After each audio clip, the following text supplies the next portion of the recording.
जति जीवो न शरीरं जति जीवो न शरीरं तीर्थयराय सन्तुभिजिचेव तीर्थयराय सन्तुभिजिचेव सौवापि भगवतीमिच्छामि सौवापि भगवतीमिच्छामि तेन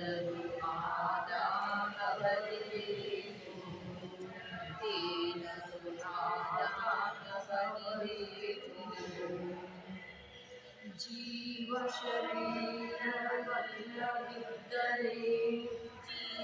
शरीरमಲ್ಲದಿದ್ದರೆ तीर्थकर आचार्य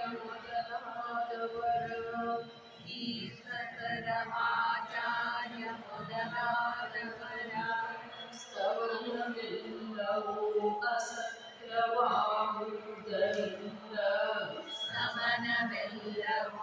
ಅಸತ್ಯವಾಗುವುದರಿಂದ ಜೀವ ಶರೀರವೇ ತಾನಾಗಿದೆ ಜೀವ ಶರೀರವೇ ತಾನಾಗಿದೆ. ಬೆಳಗ್ಗೆ ಪ್ರಸ್ತಾಪ ಮಾಡಿದ್ದೀವಿ ಅಜ್ಞಾನಿ ಅಪ್ರತಿಬುದ್ಧ ಈ ಪ್ರಕಾರ ಕೇಳ್ತಾರೆ. ಯಾವ ಪ್ರಕಾರ? ಜೀವನ ಶರೀರದಲ್ಲದೆ ಹೋಗಿದ್ದರೆ ತೀರ್ಥಂಕರರ ಆಚಾರ್ಯರುಗಳ ಸ್ತುತಿ ಏನಿತ್ತು ಅದೆಲ್ಲ ಅಸತ್ಯ ಆಗಿತ್ತಲ್ಲ, ಅದಕ್ಕೆ ಜೀವನ ಶರೀರದೆ ಅಂಥೇಳಿ ಶಿಷ್ಯ ಹೇಳ್ತಾನೆ. ಆ ಶಿಷ್ಯ ಏನದನು? ಅಪ್ರತಿಬುದ್ಧ. ನೋಡಿ ಅರ್ಥ, ಯಾವ ಆತ್ಮನಿದ್ದಾನೆ ಅವನೇ ಉದ್ಗಲ ಬ್ರಹ್ಮ ಸ್ವರೂಪವಾಗಿದ್ದಾನೆ. ಒಂದು ವೇಳೆ ಹೀಗಿಲ್ಲದಿದ್ದರೆ ತೀರ್ಥಂಕರರುಗಳ ಹಾಗೂ ಆಚಾರ್ಯರುಗಳ ಯಾವ ಸ್ತುತಿ ಮಾಡಲಾಗಿದೆ ಅದೆಲ್ಲವೂ ಸುಳ್ಳಾಗಿ ಸಿದ್ಧವಾಗಬಹುದು. ಆ ಸ್ತುತಿಯು ಈ ಪ್ರಕಾರವಿದೆ. ಇದು ಅಮೃತ ಚಂದ್ರಾಚಾರ್ಯ ದೇವರ ಅಂಶ.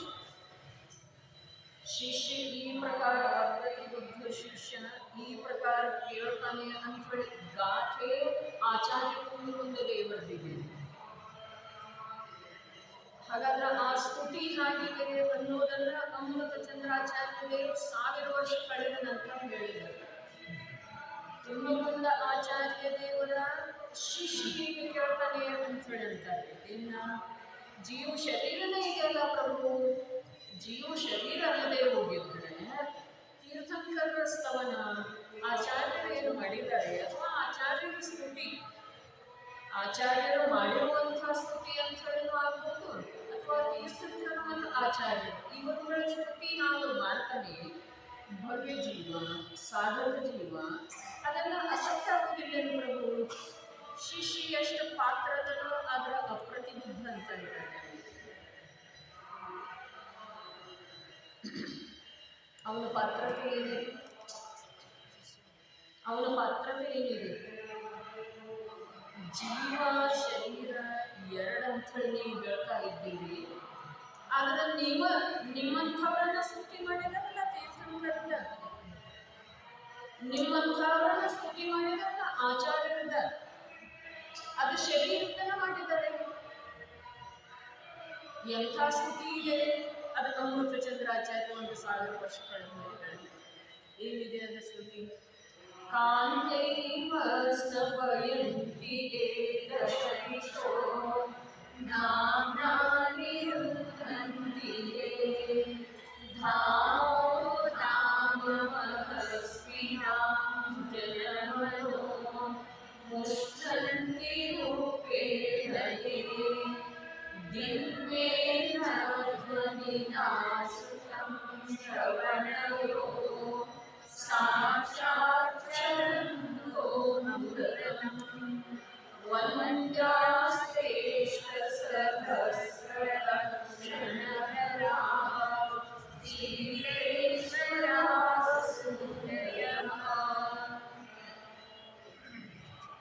ಯಾವ ಮಾತನ್ನ 1000 ವರ್ಷ ಪೂರ್ವದೊಳಗೆ ಅಮೃತಾಚಾರ್ಯ ದೇವ ಒಂದು ರಹಸ್ಯಮಯವಾಗಿ ಹೇಳಿದ್ದು. ಅದನ್ನ 1000 ವರ್ಷ ಕಳೆದ ನಂತರ ಅಮೃತ ಚಂದ್ರಾಚಾರ್ಯ ದೇವ ಆ ರಹಸ್ಯದ ಉದ್ಘಾಟನೆ ಮಾಡಿದ. ಆಚಾರ್ಯರಲ್ಲಿ ಅಂದರೆ ಅಥವಾ ಭಾವಯೋಗಿ ಸಂತರುಗಳಲ್ಲಿ ಕಾಲಭೇದ ಬೇಕಾದಷ್ಟು ಇದ್ರೂ ಕೂಡ ಭಾವದ ಭೇದ ಇರುವುದಿಲ್ಲ. ಭಾವದ ಭೇದ ಅಜ್ಞಾನಿಗಳಲ್ಲಿ ಇರ್ತಿದೆಯೇ ವಿನಃ ಜ್ಞಾನಿ ಸಾಧಕರಲ್ಲಿ ಇರುವ ಸಾಧ್ಯತೆ ಇಲ್ಲ. ಒಬ್ಬರ ಕಥನದೊಳಗ ಇನ್ನೊಬ್ಬರ ವಿರೋಧವನ್ನು ಸಾಧಿಸುವುದಿಲ್ಲ. ಯಾಕೆ ಅಂತಂದ್ರೆ ಜಿನವಾಣಿಯ ಲಕ್ಷಣನ ಪೂರ್ವಾಪರ ವಿರೋಧ ಇದೆ. ಪೂರ್ವ ಅಂದ್ರೆ ಮೊದಲಿಂದ, ಅಪಾರ ಅಂದ್ರೆ ಈಗಿಂದ, ಮೊದಲಿಂದ ಮತ್ತು ನಂತರದ ಕಥನದೊಳಗ ಯಾವ ಪ್ರಕಾರದ ಭೇದ ಎಲ್ಲಿ ಬರುವುದಿಲ್ಲವೋ ಅದನ್ನ ಜಿನವಾಣಿ ಅಂತಾರೆ ಅಥವಾ ಶಾಸ್ತ್ರ ಅಂತಾರೆ. ಒಂದರಿಂದ ಇನ್ನೊಂದರೊಳಗೆ ದೋಷ ವಿರೋಧ ಬರ್ತಿತ್ತು ಅಂತಂದ್ರೆ ಶಾಸ್ತ್ರ ಅಲ್ಲ. ಶಾಸ್ತ್ರದ ಲಕ್ಷಣ ಹೇಳಿದ್ದಾರೆ ರತ್ನ ಕರಂದ ಶ್ರಾವಕಾಚಾರ್ಯ, ಸ್ವಾಮಿ ಸಮಂತಭದ್ರಾಚಾರ್ಯ. ಹೀಗಿರುವ ವೇಳೆಯೊಳಗ ಇಲ್ಲಿ ಅಮೃತ ಚಂದ್ರಾಚಾರ್ಯ ಎಂಥ ಅದ್ಭುತವಾದಂತಹ ಕಲಶ ಬರೆದ 24ನೇ ಕಲಶ 26ನೇ ಗಾಥೆಯ ಮೇಲೆ ಬರೆದಿಲ್ಲ. ಏನು ಹೇಳ್ತಾ ಇದ್ದಾರೆ? ಅರ್ಥ ಇದೆ ಅದ ಅಪ್ರತಿಬುದ್ಧ ಎಂದರೆ ಅಜ್ಞಾನಿ ಜೀವನು ಹೀಗೆ ಹೇಳುತ್ತಾನೆ. ಅಜ್ಞಾನಿ ಯಾಕಂದರೆ ಅವನು ಪಾತ್ರ ಇದ್ದಾನೆ ಅನ್ನೋದನ್ನು ಈಗ ಸಿದ್ಧ ಮಾಡ್ತೀವಿ. ಯಾಕೆ ಅಂತಂದ್ರೆ ಅವರದ್ದ ಮಾತನ್ನ ಅವರೇ ವಿರೋಧ ಮಾಡ್ತಾ ಇರೋದನ್ನು ಕಂಡು ಹಿಡಿದಿದ್ದಾರೆ ಅಂಥೇಳಿ ಪಾತ್ರದಲ್ಲಿ ಅವರದೇ ಮಾತೇನ ಅವರ ಶರೀರದನ್ನ ಸ್ತುತಿ ಮಾಡ್ತಾರೆ. ಭಗವಂತರ ಶರೀರ ಹೇಗಿದೆ, ತೀರ್ಥಂಕರರ ಶರೀರ ಹೇಗಿದೆ, ಶರೀರ ಹೇಗಿದೆ, ಅಕ್ಷುಬ್ಧ ಸಾಗರದ ಹಾಗೆ ಇದೆ, ದಿವ್ಯಧ್ವನಿ ಆಗಿದೆ, ಶ್ವೇತರತ್ನ ಇದೆ, ನಖ ಕೇಶಗಳ ವೃದ್ಧಿ ಇಲ್ಲ, ಯಾವುದೇ ಪ್ರಕಾರದಿಂದ ವಿಕಾರ ಅವರ ಶರೀರದ ಯಾವ ಭಾಗದೊಳಗೆ ಕಂಡು ಬರುವುದಿಲ್ಲ. ಇದು ಸ್ತುತಿ ಆಚಾರ್ಯರು ಮಾಡ್ತಾರಲ್ಲ. ಹಾಗಾದ್ರೆ ಇದು ಶರೀರದ ಸ್ತುತಿ ಇದೆಲ್ಲ ಪ್ರಭು ಅವ ಪಾತ್ರ ಇಷ್ಟದಂತೆ. ನಾವು ಅದು ಹೇಳಿದ್ರೂ ಮೂವತ್ತೀವಿ, ಇದು ಹೇಳಿದ್ರೂ ಮೂವತ್ತೀವಿ. ಶರೀರದ ಸ್ತುತಿ ಮಾಡಿದ್ರೂ ಅದು ಹೌದು, ಅದು ಭಗವಂತನ ಸ್ತುತಿ ಅಂತೇವೆ. ಮತ್ತ ಭಗವಂತ ಶರೀರದಿಂದ ಬೇರೆ ಇದ್ದಾರೆ ಅಂತ ಅದನ್ನು ಮೂವತ್ತೀವಿ. ಆದ್ರೆ ಆ ಪಾತ್ರ ಶಿಷ್ಯ ಪ್ರಭು ನೀವು ಶರೀರದಿಂದ ಸ್ತುತಿ ಮಾಡ್ತಾ ಇದ್ದೀರಿ, ಮತ್ತು ಶರೀರದಿಂದ ಆತ್ಮ ಬೇರೆ ಇದ್ದಾನೆ ಅಂತ ಹೇಳಿ ಹೇಳ್ತಾ ಇದ್ದೀರಿ, ಇದು ಹೇಗೆ ಸಾಧ್ಯ ಇದೆ ಅಂತ ಹೇಳಿ ಪ್ರಶ್ನೆ ಕೇಳ್ತಾರೆ. ಆದ್ರೆ ಇಲ್ಲೇನು ಹೇಳ್ತಾ ಇದ್ದಾರೋ ಅಪ್ರತಿಬುದ್ಧ ಎಂದರೆ ಅಜ್ಞಾನಿ. ಆ ಅಜ್ಞಾನಿ ಶಬ್ದದ ಪ್ರಯೋಗ ಯಾಕೆ ಮಾಡಿದರು? ಜೀವ ಮತ್ತು ದೇಹಗಳ ಭಿನ್ನತೆಯನ್ನು ನಾವು ತಿಳಿತಾ ಇಲ್ಲ, ಅದಕ್ಕೆ ಅಜ್ಞಾನಿ. ಅವನಿಗೆ ಬೇರೆ ಯಾವ ಕಾರಣದಿಂದ ಅಜ್ಞಾನಿ ಅನ್ನಲಿಲ್ಲ. ಜೀವ ದೇಹಗಳನ್ನು ಒಂದೇ ಅಂತೇಳಿ ಯಾವ ತಿಳಿತಾನೆ ಅವ ಲೋಕದೊಳಗೆ ಅಜ್ಞಾನಿ ಇರ್ತಾನೆ. ಜೀವವನ್ನ ದೇಹದಿಂದ ಭಿನ್ನ ವಿಜಾತೀಯ ದೇಹ ರೂಪಿ ಇದೆ, ಜಡ ಇದೆ, ಅಚೇತನ ಇದೆ. ಆತ್ಮ ಚೈತನ್ಯಮಯನಿದ್ದಾನೆ, ಅರೂಪಿ ಇದ್ದಾನೆ. ಈ ಪ್ರಕಾರದ ಲಕ್ಷಣದ ಮೂಲಕ ಎರಡು ಭಿನ್ನ ಭಿನ್ನ ವಸ್ತುಗಳನ್ನು ಯಾರು ತಿಳಿಯುವುದಿಲ್ಲವೋ, ಜೊತೆಯಲ್ಲಿ ಇರುವುದರೊಳಗೆ ಬಾಧ ಇರಬೇಕು. ಎರಡು ವಸ್ತುಗಳ ವಿಜಾತಿ ಇದ್ರೂ ಕೂಡ ಅವು ಜೊತೆಯಲ್ಲಿ ಇರುವುದರೊಳಗೆ ಯಾವ ಬಾಧೆಯೂ ಇಲ್ಲ. ಇಡೀ ವಿಶ್ವದೊಳಗ 6 ಜಾತಿಯ ದ್ರವ್ಯ ಒಂದರಂಥದ್ದು ಇನ್ನೊಂದು ಇರುತ್ತೆ. ಧರ್ಮ ದ್ರವ್ಯದಂಥದ್ದು ಅಧರ್ಮ ದ್ರವ್ಯ ಇಲ್ಲ, ಧರ್ಮ ದ್ರವ್ಯದಂಥದ್ದು ಜೀವ ದ್ರವ್ಯ ಇಲ್ಲ, ಧರ್ಮ ದ್ರವ್ಯದಂಥದ್ದು ಉದ್ಗಮ ದ್ರವ್ಯ ಇಲ್ಲ, ಧರ್ಮ ದ್ರವ್ಯದಂಥದ್ದು ಆಕಾಶ ದ್ರವ್ಯ ಇಲ್ಲ, ಧರ್ಮ ದ್ರವ್ಯದಂಥದ್ದು ಕಾಲ ದ್ರವ್ಯ ಇಲ್ಲ. ಅದೇ ಪ್ರಕಾರ ಜೀವದಂಥದ್ದು ಅವು 5 ಇಲ್ಲ, ಉದ್ಗಲದಂಥವು ಅವು ಉಳಿದದ್ದು 5 ಇಲ್ಲ, ಆಕಾಶದಂಥವು ಉಳಿದದ್ದು 5 ಇಲ್ಲ, ಕಾಲದಂಥವು ಉಳಿದದ್ದು 5 ಇಲ್ಲ. 6 ದ್ರವ್ಯ ಯಾಕೆದವೆ? ಭಿನ್ನ ಭಿನ್ನ. ಒಂದರಿಂದ ಇನ್ನೊಂದು ಭಿನ್ನ ಇದೆಯೋ ಅಥವಾ ಎಲ್ಲದರಿಂದ ಒಂದು ಭಿನ್ನ ಇದೆ ರೀ? ಈ ಜೈನ ಸಿದ್ಧಾಂತ ಪ್ರವೇಶಿಕಾಗಿ ಇಷ್ಟು ರಹಸ್ಯ ಇದೆ. ಆನಂದ ಕುಮಾರ್ ಅವರ ಬೇಕಾದಷ್ಟು ತೆಗೆದರೆ ಆದ್ರೂ ಕೂಡ ನಮಗದು ವಿಷಯ ತಲೆಗೆಲ್ಲ ಹೋಗಿಲ್ಲ ಅಂತ ಅನ್ನಿಸ್ತಿದೆ. ಒಂದು ದ್ರವ್ಯದಿಂದ ಇನ್ನೊಂದು ದ್ರವ್ಯ ಭಿನ್ನಿದೆಯೋ ಅಥವಾ ಪ್ರತಿಯೊಂದು ದ್ರವ್ಯ ಸಮಸ್ತ ದ್ರವ್ಯಗಳಿಂದ ಭಿನ್ನಿದೆ.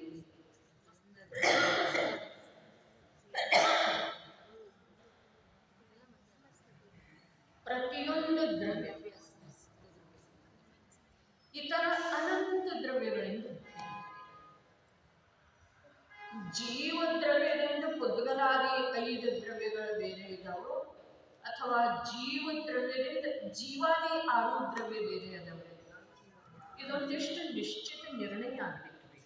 ಪರಿಭಾಷೆ ಅಲ್ಲ, ನಿರ್ಣಯ ಇದೆ. ಜೀವ ದ್ರವ್ಯ ನಾನು ಜೀವಿದ್ದೇನೆ ಅಂದ ನಂತರ ನನ್ನಿಂದ 5 ದ್ರವ್ಯ ಬೇರೆ ಅದಾವೋ ಅಥವಾ ನನ್ನಿಂದ ಅನಂತ ಜೀವಗಳನ್ನು ಮೊದಲು ಮಾಡಿಕೊಂಡು ಉಳಿದ 5 ದ್ರವ್ಯ ಬೇರೆ ಅದಾವ್ರೆ. ನೋಡ್ರಿ, ಕಲಷ್ಟಿಕಾದೊಳಗ ಈಗೇನು ಮುಂಜಾನೆ ತಗೊಂಡಿತ್ತು, ಅದರೊಳಗೆ ಮೊದಲನೇ ಕಲಶದ ಮೇಲೆ ಟೀಕೆ ಬರೀತಾನ ಪಾಂಡೆ ರಾಜವಂಶಿ ಹೇಳ್ತಾರೆ, 5 ದ್ರವ್ಯ ಅಚೇತನ ಇದ್ದಾವೆ, ಜಡ ಇದ್ದಾವೆ, ಅವುಗಳಿಗೆ ಜ್ಞಾನನೂ ಇಲ್ಲ, ಸುಖನೂ ಇಲ್ಲ. ಹಾಗಾದ್ರೆ ಜ್ಞಾನದ ಪರಿಭಾಷೆ ಎಲ್ಲಿ ಬಂತಾರೆ? ಸುಖ. ಎಲ್ಲಿ ಸುಖ ಇದೆಯೋ ಅಲ್ಲೇ ಜ್ಞಾನ ಇದೆ ಅನ್ಬಹುದ್ರಿ. ಯಾವ ಅನೇಕ ಶಾಸ್ತ್ರಗಳ ಅಭ್ಯಾಸ ಮಾಡಿದ್ದಾನೆ ಆದ್ರೆ ನಿರಂತರ ದುಃಖಿ ಇದ್ದಾನೆ ಅಂದ್ರೆ ಅವನಿಗೆ ಜ್ಞಾನ ಇದೆ. ಯಾವ ಸುಖಿ ಇದ್ದಾನೆ ಆದ್ರೆ ಶಾಸ್ತ್ರದ ಅಭ್ಯಾಸನೇ ಇಲ್ಲ, ಹೀಗೆ ಸಾಧ್ಯ ಇದೆ ಅಂದ್ರೆ ಆ ಜ್ಞಾನ ಯಥಾರ್ಥ ಜ್ಞಾನ ಇಲ್ಲ.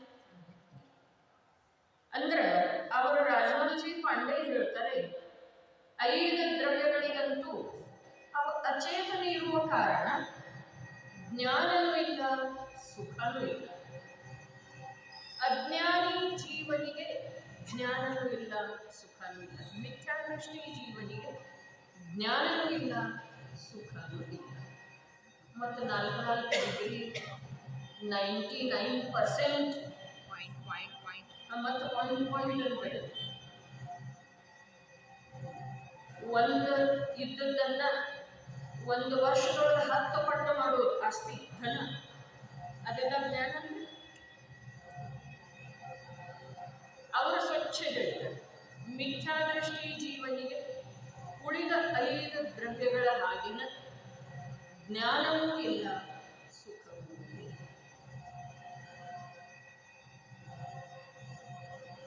ಹಾಗಾದ್ರೆ ಯಾರು ಜ್ಞಾನಿಗೆ ಮತ್ತೆ ಸುಖ ಇದೆ? ಯಾರಿಗಿದೆ? ಸಮ್ಯಕ್ ದೃಷ್ಟಿ ಜೀವನಿಗೆ ಜ್ಞಾನ ಇದೆ, ಸುಖ. ದೇಹ ಜೀವಕೋ ಏಕ ಇತಿ ಬಹಿರಾಗಮ ತತ್ವ ಮುಖಾಯ. ದೇಹ ಮತ್ತು ಜೀವಗಳನ್ನು ಒಂದೇ ಅಂತ ಯಾರು ತಿಳಿತಾನೆ ಅವನು ಬಹಿರಾಗಮ ಇದ್ದಾನೆ, ಮೂರ್ಖ ಇದ್ದಾನೆ ಅಂತ ಹೇಳ್ತಾರೆ. ಯಾರು ಮೂರ್ಖ ಅಂದ್ರು, ಯಾರು ಜಡ ಅಂದ್ರು, ಯಾರು ಮಿಥ್ಯಾದೃಷ್ಟಿ ಅಂದ್ರು, ಯಾರು ಅಪ್ರತಿಬುದ್ಧ ಅಂದ್ರು, ಯಾರು ಅಜ್ಞಾನಿ ಅಂದ್ರು, ನಮಗ ಅದು ಯಾವುದ್ರದ್ದು ಪರಿವೆ ಇಲ್ಲದ ನಾವು ಬಸ್ ನಮ್ಮದೇ ಆದಂತಹ ಮಾರ್ಗದಲ್ಲಿ ಹೋಗ್ತಾ ಇದ್ದೇವೆ. ಯಾರು ಕಾಮುಕ ಅಂದ್ರು, ಈಗಂದ್ರೆ ರತ್ನಾಕರವರಿಂದ ಸ್ವರ್ಗಿ ಶರೀರ ಏನಿದೆ, ಶರೀರದೊಳಗೆ ಸ್ವರ್ಗಿ ಸಿಕ್ಕೊಂಡಿದ್ದಾನೆ ಮತ್ತು ಆ ನಾರಿ ಧನ ಇದನ್ನೆಲ್ಲ ಒಬ್ಬಿ ಊರ್ವಿನೋಡ್ ಹಾಗೆ ನಾನು ಅನ್ನದೇ ಆದಂತಹ ಅಹಂಕಾರದೊಳಗಿದ್ದಾನೆ. ಯಾರೂ ಇಲ್ಲ ಅವನಿಗೆ, ಅವನಿಗಿಂತ ದೊಡ್ಡವರು ಯಾರೂ ಇಲ್ಲ.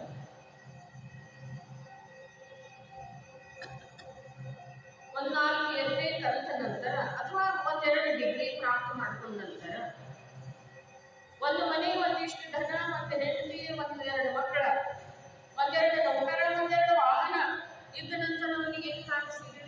4 ವೀಲರಲ್ಲೂ ಇದೆ, 2 ವೀಲರಲ್ಲೂ ಇದೆ.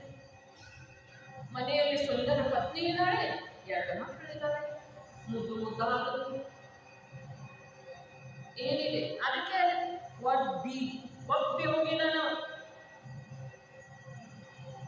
ಬಹಳ ಸುಂದರ ಶ್ಲೋಕ ಇದೆ.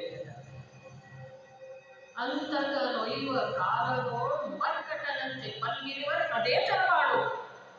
ಅದೆಂಥ ಜೀವನಪ್ಪ, ಅದು ಯಾವ ತರ ಮಾಡು ಕೇಳ್ತಾನೆ. ಅಂತಕ ನೊಯ್ಯುವ ಕಾಲದೋ, ಅವು ಮರಣ ಬರ್ತಿದೆ, ಯಮರಾಜ ಬರ್ತಾನಲ್ಲ, ಮರಣ ಸಮೀಪ ಬರ್ತಿದೆ, ಅವ ಮರ್ಕಟನಂತೆ ಮಲ್ಗಿರುವರು ಅದೇ ತರ ಮಾಡು. ಅದೇ ನಮ್ಮ ಭಾವಲಿಂಗಿ ಸಂತರ ಪಂಚಮಗುಣ ಸ್ಥಾನವರ್ತಿ ಶ್ರಾವಕರಿಗೆ ಮೃತ್ಯು ಮಹೋತ್ಸವ ಇರ್ತಿದ್ದೇವೆ.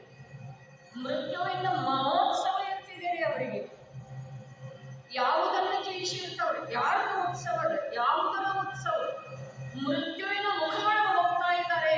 ಆದರೆ ಅವರಿಗೆ ಮರಣದ ಸ್ವೀಕಾರವೇ ಇಲ್ಲ. ಪ್ರತ್ಯಕ್ಷ ದೇಹವನ್ನು ಬಿಟ್ಟು ಹೋಗ್ತಾ ಇದ್ದಾರೆ. ಅವರ ಆನಂದ ಆನಂದ, ಉತ್ಸಾಹ ಉತ್ಸಾಹವೇ. ಯಾಕೆ? ಅನಂತಾನಂದ ದುಃಖದ ಮೂಲ ಈ ಶರೀರ. ಸಂಸಾರ ದುಃಖಸ್ಯ ಮೂಲಂ ದೇಹಮೇವಾತ್ಮ ಬುದ್ಧಿ. ದೇಹ ಅಂದ್ರೆ ನಾನು ಅನ್ನುವಂಥ ಯಾವ ಬುದ್ಧಿ ಇದೆಯಲ್ಲ, ಬುದ್ಧಿ ಜ್ಞಾನ ಧೀ, ದೇಹಮೇವಾತ್ಮ ಧೀ. ಆ ದೇಹ ಅಂದ್ರೆ ನಾನು ಅನ್ನುವಂಥ ಯಾವ ಬುದ್ಧಿ ಇದೆ, ಅದುವೇ ಸಂಸಾರ ದುಃಖದ ಮೂಲ ಇದೆ. ಪೂಜ್ಯವಾದ ಆಚಾರ್ಯ ದೇವರು ಹಾಗಾದ್ರೆ ಆ ದೇಹ ಬಿಟ್ಟು ಹೋಗ್ತಾ ಇದೆ ಅಂದ್ರೆ ಎಷ್ಟು ಸಂತೋಷ ಆಗುತ್ತೆ, ಎಷ್ಟು ಸಂತೋಷ. ಮತ್ತೆ ಇವನಿಗೇನಾಗ್ತಿದೆ? ಮರ್ಕಟನಂತೆ ಪಲ್ಗಿರಿ, ಅದೇ ತರ ಮಾಡು ಅಂತ ಕೇಳ್ತಾರೆ ರತ್ನ. ಅದಕ್ಕೇನು ಜೀವನ ಅಂತೀನಿ? ಅದೆಂಥ ಜೀವನ? ಭೋಗದ ಭಿಕ್ಷುಕನಿಗೆ ಭಗವಂತನ ದರ್ಶನ ಯಾಕೆ ಸಾಧ್ಯ ಇದೆ? ನಾವು ನಿರಂತರ ಭೋಗದ ಭಿಕ್ಷುಕರಾಗಿದ್ದೇವೆ. ಅದು ನೋಡ್ಬೇಕು, ಇದು ನೋಡ್ಬೇಕು, ಅದು ಕೇಳ್ಬೇಕು, ಇದು ಕೇಳ್ಬೇಕು, ಅಲ್ಲಿ ಹೋಗ್ಬೇಕು, ಇಲ್ಲಿ ಹೋಗ್ಬೇಕು, ಅದು ತಿನ್ಬೇಕು, ಇದು ಉಣ್ಬೇಕು, ಅದು ತೊಡಬೇಕು. ಇದೆಲ್ಲ ಏನಿದೆ? ಭೋಗದ ಭಿಕ್ಷುಕರಾಗಿರ್ಬೇಕು. ಮತ್ತು ಪುಣ್ಯಕರ್ಮ ಆ ನಮ್ಮ ಭಿಕ್ಷಾವೃತ್ತಿಗೆ ಒಂದಿಷ್ಟು ಏನಾದರೂ ಕೊಟ್ಟಿತು ಅಂತಂದ್ರೆ ಸಂತೋಷ. ಭಿಕ್ಷುಕನಿಗೆ ಹಳಸಿದ ಅನ್ನ ಹಾಕಿದ ನಂತರ ಕೂಡ ಸಂತೋಷ ಆಗುವುದಕ್ಕಿಂತ ನೀಚ ವೃತ್ತಿ. ಭಿಕ್ಷುಕನಿಗೆ ಹಳಸಿದನ್ನ ಹಾಕಿದ ನಂತರ ಸಂತೋಷ ಆಗ್ತಿದೆಯಲ್ಲ, ನೀವು ಹೇಳಿ. ತೀರಾ ಹಸದಿಂದ ಆಗಬಹುದಿಲ್ಲ, ಆಗಬಹುದು. ಆದರೆ ಇವು ತೀರಾ ಹಸದಿಲ್ರಿ, ಇವು ಜೀವ ಅನಂತ ಕಾಲದೊಳಗೆ ಅನಂತಾನಂತ ಭೋಗಭೋಷೆಗಳು. 2000 ಕೋಟಾಕೋಟಿ ರಸಾವಸ್ಥೆ ಇದೆಯಲ್ಲ, ಕೇಳಿದ್ರೆ ನಿಜವಾಗಿನ ದಿಗ್ಮೂಢ ಆಗ್ತಿದೆ ಜೀವ. 2000 ಕೋಟಾಕೋಟಿ ವರ್ಷದೊಳಗ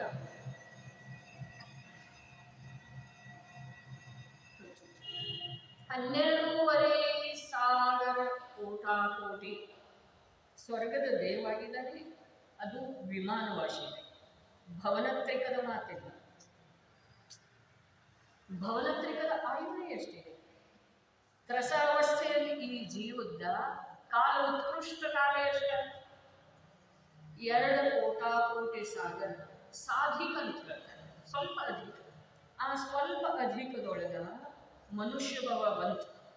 48 ಇದ್ದು ಅಂದ್ರೆ ಪರ್ಯಾಪ್ತ ಅಪರ್ಯಾಪ್ತ.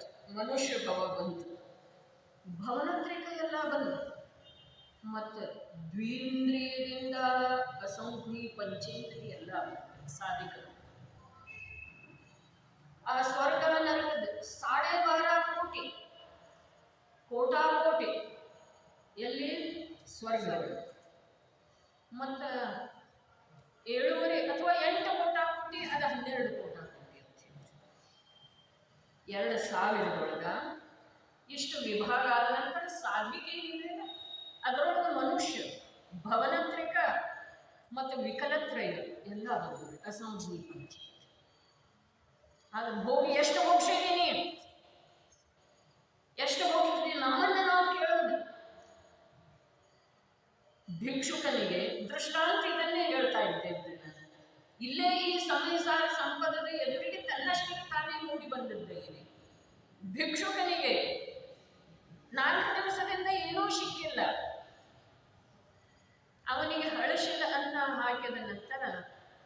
ಸಂತೋಷ ಆಯಿತು ಅಂತಂದ್ರೆ ಅದಕ್ಕಿಂತಲೂ ನಿಕೃಷ್ಟ ಪ್ರವೃತ್ತಿ ನಮ್ದಿದೆ. ಪುಣ್ಯದ ಉದಯದಿಂದ ಒಂದಿಷ್ಟು ಅನುಕೂಲತೆ ಬಂದ ಮೇಲೆ ಸುಖಿಯಾದೆವು ಅಂತಂದ್ರೆ ಪುಣ್ಯದ ಉದಯ, ಪುಣ್ಯ ಕರ್ಮ ಕೊಡಲ್ಪಟ್ಟ ಭಿಕ್ಷೆಯೊಳಗೆ ಈ ಚೈತನ್ಯ ರಾಜ ತ್ರಿಲೋಕದ ಅಧಿಪತಿ ಸಂತುಷ್ಟ ಆಗ್ತಾನಂದ್ರೆ ಇದಕ್ಕಿಂತ ನಿಂದಾತ್ಮಕ ಲಜ್ಜಾತ್ಮಕ ವಿಷಯ ಇನ್ನೊಂದಿದೆ ಅಲ್ರಿ. ಸ್ವಲ್ಪ ರೋಗ ತೀವ್ರ ಇತ್ತು, ಮಂದಾಯಿತು ಅಂತಂದ್ರೆ ಸಂತೋಷ ಆಗ್ತದೆ.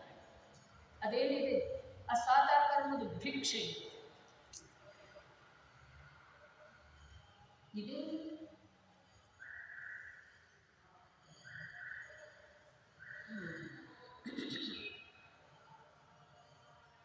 ನಾನು ಸ್ವಯಂ ಎಂಥವಿದ್ದೇನೆ. 6 ಖಂಡದ ಚಕ್ರವರ್ತಿಗಳ ಅಸಂಖ್ಯಾಗಿ ಹೋಗಿದ್ದಾರೆ. ನಾವು ಆಗಿದ್ದಿರ್ಬೋದಿಲ್ಲ ಯಾವತ್ತ. ಏನ್ ಹೇಳ್ತೀರಿ? ಚಕ್ರವರ್ತಿ ಆಗಿ ನಾವು ಇಲ್ಲ ಇರೋ ಸಾಧ್ಯ. ಚಕ್ರವರ್ತಿ ಪದದ ತ್ಯಾಗ ಮಾಡಿದ ಅಂತಂದ್ರೆ ನಿಯಮದಿಂದ ಮೋಕ್ಷ ಹೋಗ್ತಾನೆ. ಚಕ್ರವರ್ತಿತ್ವದೊಳಗನ ಆಸಕ್ತ ಆದಂದ್ರೆ ನಿಯಮದಿಂದ ಹೇಳಿ ನಡ್ಕೊಂಡು ಹೋಗ್ತಾನೆ. ಹಾಗಾದ್ರೆ ನಾವು ಆಗಿದ್ದಿರ್ಬೋದಿಲ್ಲ. ಸಂದೇಹ ಇದೆ ಅಂದ್ರೆ ಆಗಿರಬಹುದು. ಸಂದೇಹ ಬರಬೇಕಾದಂತಹ ಮಾತನ್ನಿಲ್ಲ. ಭೋಗಭೂಮಿಗೆ ಹೋಗಿರ್ಬೋದು. 7 ವಾರದೊಳಗೆ ಕರುಣಾಭೂಮಿ ಭೋಗಭೂಮಿಯೊಳಗ 7 ವಾರ 7 ಸಪ್ತಾಹದೊಳಗೆ ತಾರುಣ್ಯದ ಪ್ರಾಪ್ತಿ ಆಗ್ತಿದೆ. 16 ವರ್ಷ ಕಳಿಬೇಕಾಗಿದೆ. ಮತ್ತು ಆಯುಷ್ಯ ಅಷ್ಟೇ 3 ಪಲ್ಯ ಉತ್ಕೃಷ್ಟ ಆಯುಷ್ಯ, 2 ಪಲ್ಯ ಮಧ್ಯಮ ಆಯುಷ್ಯ, 1 ಪಲ್ಯ ಜಗನ್ಯ ಆಯುಷ್ಯ. ಹಸಿವೆ ಅಂದ್ರೆ ಎಷ್ಟು ಅಂತಂದ್ರೆ ಎಷ್ಟು ತೃಪ್ತಿ. 3 ದಿವಸಕ್ಕೆ 1 ಬೋರೆ ಹಣ್ಣಿನಷ್ಟು ಆಹಾರ ತಿಂದ್ರೆ ಶರೀರ ಎಷ್ಟು ದೊಡ್ಡದ. 3 ಹರಿದಾರಿ ಉತ್ಕೃಷ್ಟ ಭೋಗಭೂಮಿಯವನ ಶರೀರ 3 ಹರಿದಾರಿ. 1 ಹರಿದಾರಿ ಅಂದ್ರೆ 2 ಮೈಲ್ ಅಂದ್ರೆ 4 ಮೈಲಲ್ಲಿ 2 ಮೈಲ್ ಎಷ್ಟಿದೆ? 3 ಆಯ್ತು. ಅದು ಉತ್ಕೃಷ್ಟ. 4 ಇಲ್ಲ 2 ಮೈಲ್.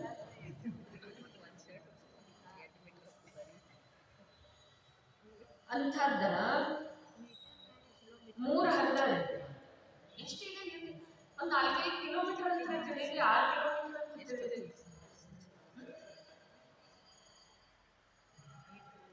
3 ಹರಿದಾರಿ. ಮಧ್ಯಮ ಭೋಗಭೂಮಿ ಒಂದ 2 ಹರಿದಾರಿ. ಜಗನ್ಯ ಭೋಗಭೂಮಿ ಒಂದ 1 ಹರಿದಾರಿ. 3 ದಿವಸಕ್ಕೆ 1 ಬೋರೆ ಹಣ್ಣಿನಷ್ಟು ಆಹಾರ. ಧನ ಸಂಪಾದನೆ ಮಾಡಬೇಕಾಗಿತ್ತು. ಯಾರ ಮೇಲೂ ಕೇಳೂ ಇಲ್ಲ, ಯಾರಿಗೆ ನಮಸ್ಕಾರ ಮಾಡಬೇಕಾಗಿಲ್ಲ, ದಾಸಿ ಇಲ್ಲ, ರೋಗ ಇಲ್ಲ, ಶರೀರಕ್ಕೆ ವೃದ್ಧಾಪ್ತಿ ಇಲ್ಲ. ಅಂಥ ಸುಖ ಅಷ್ಟಕಾಲ ಭವಿಷ್ಯ ಬಂದಿದ್ದೇವೆ ನಾವು. ಅನಂತ ಬಾರಿ ನಿರೋಗಿ ಶರೀರವನ್ನ 3 ಪಲ್ಯೋಪದವರೆಗೆ ಭೋಗಿಸಿದ್ದೇವೆ. ಮತ್ತೆ ಈಗ 50-60 ವರ್ಷದ ದೇಹದೊಳಗೆ ಒಂದು ಸ್ವಲ್ಪ ರೋಗ ಬಂದ ಕೂಡಲೇ ಇಡೀ ಆಕಾಶ ಭೂಮಿ ಎಲ್ಲ ಒಂದೇ ಮಾಡ್ತೇವೆ.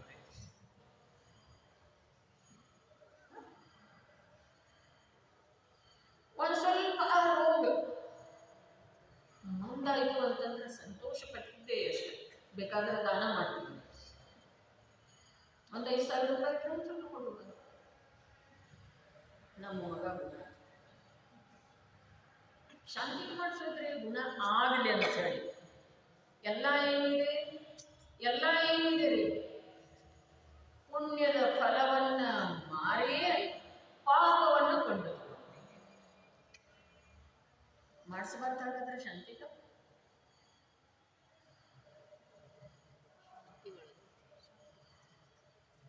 ಶಾಂತಿಗೆ ಯಾವ ಉದ್ದೇಶದಿಂದ ಮಾಡ್ತೀವಿ? ಈ ಯಾವ ಒಂದು ವಿಪತ್ತು ಬಂದ ನಮಗೆ ಎದುರಾಗಿದೆ, ಆ ವಿಪತ್ತನ್ನು ಸರಿಪಡಿಸೋ ಅಂತೇಳಿ ಅವನಿಗೆ ಕೇಳ್ತಾ ಇದ್ದೇವೆ. ಅವನನ್ನ ಅನಾದರ ಮಾಡಿದ್ದೇವೆಯೋ ಅಥವಾ ಅವನ ಆದರ ಮಾಡಿದ್ದೇವೆ ಅಂತ ತ್ರಿಲೋಕ ಪೂಜ್ಯ ಪ್ರಭು 100 ಜನ ಇಂದ್ರರಿಂದ ಬಂದಿತ್ತು. ಶತೇಂದ್ರ ವಂದಿತನು ತ್ರಿಜಗವಿತನು ನಿರ್ಮಲ ಪುರವಾಣಿತನು ಜಿತವನು ನಿಸ್ಸೀಮ ಗುಣಧರಣು ಮಾನ ಜಿನವರವೇ ನಗಿಪಿನು. ಯಾರು ಹೇಳ್ತಾರೆ? ಭಗವಾನ್ ಕುಂದಾಚಾರ್ಯ. ನಾ ಪ್ರಭು ಇಷ್ಟು ನಂದು ಮಗನ ಗುಣ ಆಯಿತು ಅಂತಂದ್ರೆ ನಿನ್ಗೊಂದು ಶಾಂತಿ ಮಾಡ್ತೇನೆ. ಅವನಿಗೆ ಶಾಂತಿ ಮಾಡೋದಿತ್ತು. ಅವ್ನು ಬೇಕಾಗಿದೆ ಅಂದ್ರೆ ನಿಮ್ಮ ಮಕ್ಕಳ ಗುಣ, ನಿಮ್ಮ ಮಗನ ರೋಗವನ್ನು ಗುಣಪಡಿಸಬೇಕಂದ್ರೆ ಶಾಂತಿ ಮಾಡ್ಕೊಳ್ಳೋದಿತ್ತಂದ್ರೆ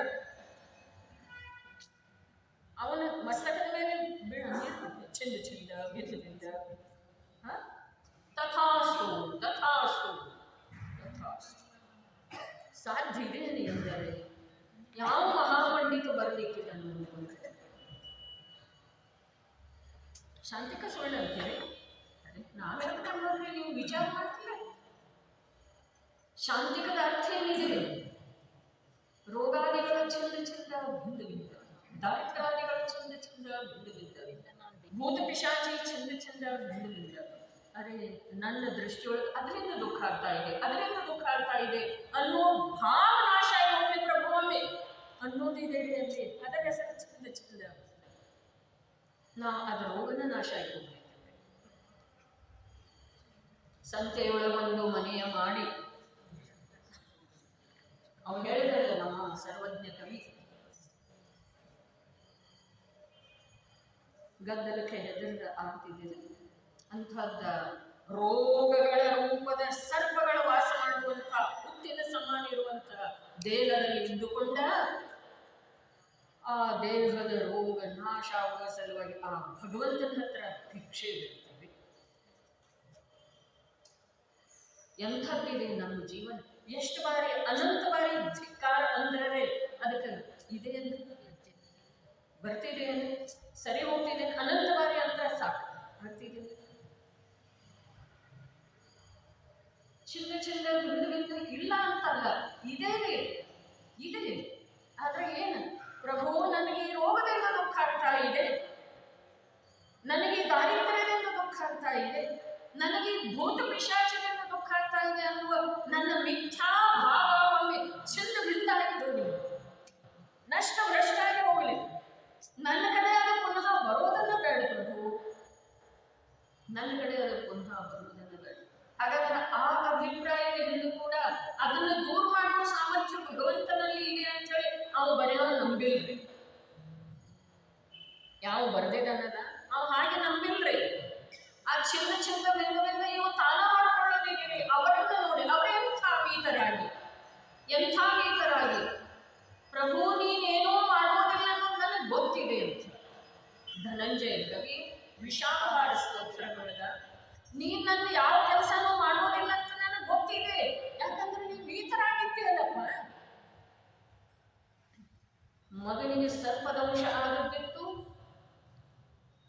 ಮಗ ಸತ್ತು ಹೋಗಿದ್ದ, ವಿಷಾದವಾದ ಸ್ತೋತ್ರ ಅನ್ನುವುದರಿಂದ ಮಗ ಬದುಕಿ ಬಿಟ್ಟ. ಹೀಗೆಂದರೆ ಅವು ಸಾಧ್ಯ. ಹಾಗಾದ್ರೆ ಏನಾಗಿದೆ? ಮಗ ಮೂರ್ಛೆ ಹೋಗಿದ್ದ. ಅನ್ನೋದು ಕೂಡ ಆ ಮಹಾಪ್ರಾಣಿಯ ಬುದ್ಧಿಯೊಳಗೆ ಪ್ರವೇಶನ ಮಾಡಿದ್ರೆ, ಸರ್ಪದಂಶ ಆಗಿದೆ ಅನ್ನೋದು ಕೂಡ ಆ ಧನಂಜಯ ಮಹಾಕವಿಯ ಬುದ್ಧಿಯೊಳಗೆ ವಿಕಲ್ಪ ಬಂದಿಲ್ಲ. ಆ ವಿಷಯದ ಪ್ರವೇಶನೇ ಇದ್ರೆ ಅವನು ಪೂಜೆ ಮಾಡ್ತಾ ಕೂತಿದ್ದಾನೆ, ಸ್ತುತಿ ಮಾಡ್ತಾ ಇದ್ದಾನೆ ಆದಿದೇವಿಂದ. ಒಳ್ಳೆಯದು, ಅವನಿಗೆ ಸ್ವೀಕಾರ ಆಗಿದೆ ಅಂತ ಹೇಳಿ ತಿಳ್ಕೊಳ್ಳೋದು, ಆ ವಿಷಯದ ಪರಿಚಯ ಆಗಿದೆ ಅಂತ ಹೇಳಿ ತಿಳ್ಕೊಳ್ಳೋದು. ತಿಳ್ಕೊಂಡ್ರ ಅಲ್ಲಿ 14ನೇ ಸೂತ್ರ ಹೇಳಿದಂತೆ ಏನು ಹೇಳಿದ? ಮಂತ್ರ, ಔಷಧಿ, ರಸಾಯನದ ಸಲುವಾಗಿ ಪಾಪ ಈ ಮುಗ್ಧ ಜೀವಗಳ ಮನದಲ್ಲೆಲ್ಲ ಸುತ್ತುತ್ತಾ ಇದ್ದ. ವನ ಅಂದ್ರೆ ಅವನು ವನ ಶಬ್ದದ ಪ್ರಯೋಗ ಮಾಡಿದ. 4 ಗತಿಗಳಲ್ಲಿ ಸುತ್ತುತ್ತಾ ಇದ್ದ. ಅಲ್ಲಿ ಸುಖ ಇದೆ, ಇಲ್ಲಿ ಸುಖ ಇದೆ. ಆ ಸ್ವರ್ಗ ನಿರೋಗ ಶರೀರದ, ಅಲ್ಲಿ ನಿಶ್ಚಿತ ಸುಖ ಇದೆ. ಅಲ್ಲಿ ಎಂಥ ಸುಖ ಇದೆ ರೀ, ಎಂಥ ಸುಖ ಇದೆ. ಅಲ್ಲಿಯ ಸುಖದ ಬಗ್ಗೆ ಹೇಳೋದೊಳಗೆ ಪ್ರವಚನ ಸಾರದೊಳಗ ಭಗವಾನ್ ಕುಂದಾಚಾರ್ಯ ದೇವರು ಹೇಳ್ತಾರೆ, ಒಂದು ವೇಳೆ ಇಂದ್ರ ಸುಖಿ ಇರ್ತಿದ್ದ ಅಂತಂದ್ರೆ ಕೋಟ್ಯಂತರ ರಾಣಿಯರ ದೇವಿಯರ ಜೊತೆಗೆ ಆ ಭೋಗ ಯಾಕೆ ಮಾಡ್ತೇವೆ? ಭೋಗದ ಅಭಿಲಾಷೆಯಿಂದ ಇವ ಅಷ್ಟು ದುಃಖಿ ಇದ್ದಾನೆ. ಆ ಕೋಟ್ಯಂತರ ದೇವಿಯರ ಜೊತೆಗೆ ರಮಿಸ್ತಾನೆ. ವಿಷಯದ ಅಪೇಕ್ಷೆ ಎಷ್ಟಿದೆ, ದಾಹ ಎಷ್ಟಿದೆ. ಯಾವ ರೀತಿ ಜ್ಞಾನಿಗಳ ಸಿದ್ಧ ಮಾಡಿದ್ದಾರೆ, ಯಾವ ರೀತಿ ವಸ್ತು ಸ್ವರೂಪದ ವಿಪರೀತ ಅಜ್ಞಾನಿ ಸ್ವೀಕಾರ ಮಾಡ್ತಾರೆ. ಕೋಟ್ಯಂತರ ದೇವಿಯರ ಜೊತೆಗೆ ರಮಿಸುವಂಥ ಎಂದಾದರೂ ಸುಖಿ ಇರಬಹುದೇನ? ಒಂದೊಂದು ರಾಣಿಗಳ ಜೊತೆಗೆ ರಮಿಸಿ ನೀವೆಷ್ಟು ಸುಖಿ ಇದ್ದೀರಿ ಕೈ ಮೇಲೆ ಮಾಡಿದ್ರೆ ಅದನ್ನ ಅಮಿತಗತಿ ಆಚಾರ್ಯ ಅದೇ ಮಧ್ಯಾಹ್ನ ಹೇಳಿದ ಯೋಗಸಾರ ಪ್ರಾಭೃತದೊಳಗ ಸ್ಪಷ್ಟ ಕೇಳಿದ. ಇಂಥ ದುಃಖಕ್ಕೆ ನೀ ಮೈಯೆಲ್ಲ ಬೆವರ್ತಿದೆ, ಉಸಿರಾಟದ ಇದು ಹೆಚ್ಚಾಗ್ತಿದೆ ಗತಿ, ಅಂಥ ಕ್ರಿಯೆಗೆ ನೀವು ಸುಖ ಅಂತಿದ್ರೆ ದುಃಖ ಯಾವ್ದಂತಿಪ್ಪ ನೀವು ಅಂತ ಕೇಳ್ತಾರೆ. ಗೊತ್ತಾಯ್ತಲ್ಲ ಎಲ್ಲರಿಗೂ, ಯಾರೂ ಅಜ್ಞಾನ ಇಲ್ಲ, ಎಲ್ರಿಗೂ ಗೊತ್ತಾಗ್ತಿದೆ. ಅವರು ಸ್ಪಷ್ಟ ಕೇಳಿದ್ದಾರೆ, ಅದಕ್ಕೆ ನೀ ಸುಖ ಅಂತಿದ್ದಿ ಅಂದ್ರೆ ನೀ ದುಃಖ ಯಾವ್ದಕ್ಕಂತಿಲ್ಲ? ವೀರ್ಯ ಸ್ಖಲನಾಗುವಾಗ ಕೈಕಾಲು ಎಷ್ಟು ಹೊಡೆದಾಡ್ತೀನಿ,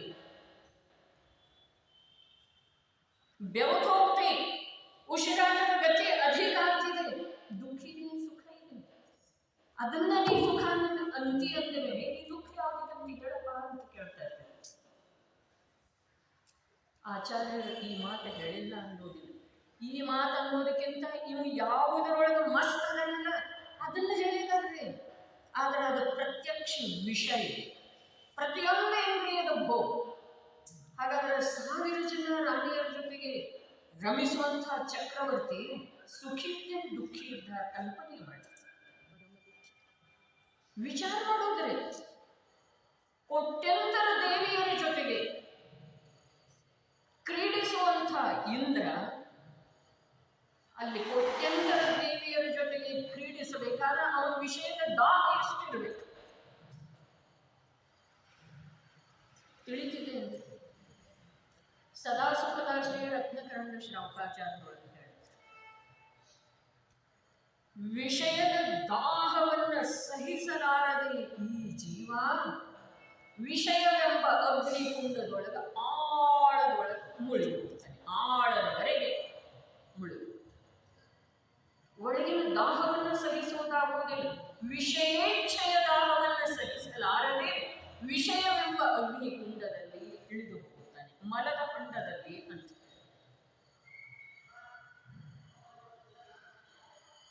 ಕೆಸರು ಇರ್ತಿದೆ, ಕೆಸರು ಅದರಲ್ಲಿ ಇಳಿದು ಕೂಡಲೇ ಹಾಗೆ ಇಳಿತನ ಹೋಗುತ್ತೆ. ಹ್ಯಾಗ ಮೇಲೆ ಬರಲಿಕ್ಕೆ ಸಾಧ್ಯ ಇದೆ ಅದರಿಂದ?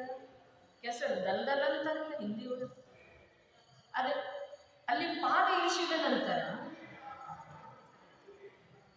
ಅದೇ ಎಷ್ಟೆಷ್ಟು ನಮ್ದು ಭಾರ ಇದಾಗ್ತಿದೆ ಅಷ್ಟೆಷ್ಟು ಇಳಿತನ ಹೋಗ್ತಿದೆ. ಮೇಲೆದ್ದು ಬರಲಿಕ್ಕೆ ಅಲ್ಲಿ ಆಧಾರ ಯಾವುದು? ವಿಷಯವೆಂಬ ಮಲದ ಬಂಡಲೊಳಗೆ ಇಳಿದು. ಯಾವುದರ ಸಲುವಾಗಿ? ವಿಷಯೇಚ್ಛೆಯ ದಾಹವನ್ನು ಸಹಿಸಲಾಗದೆ. ಎಲ್ಲ ಜ್ಞಾನಿಗಳು ಏನು ಹೇಳಿದರು?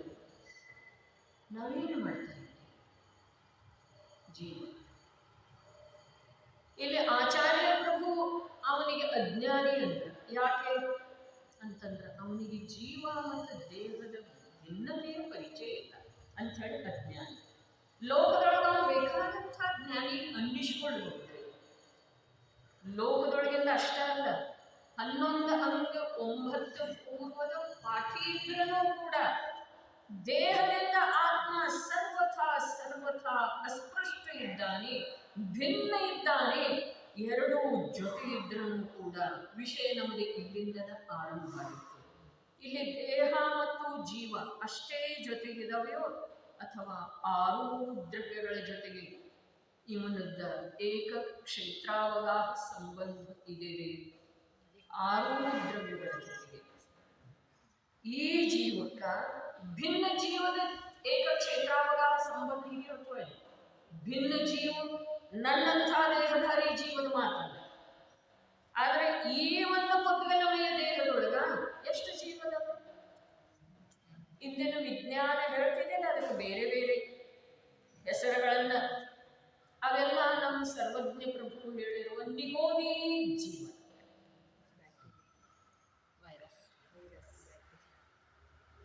ಬಿಳೆ ರಕ್ತ ಕಣ ಅವೆಲ್ಲ ಹೇಳ್ತಾರೆ.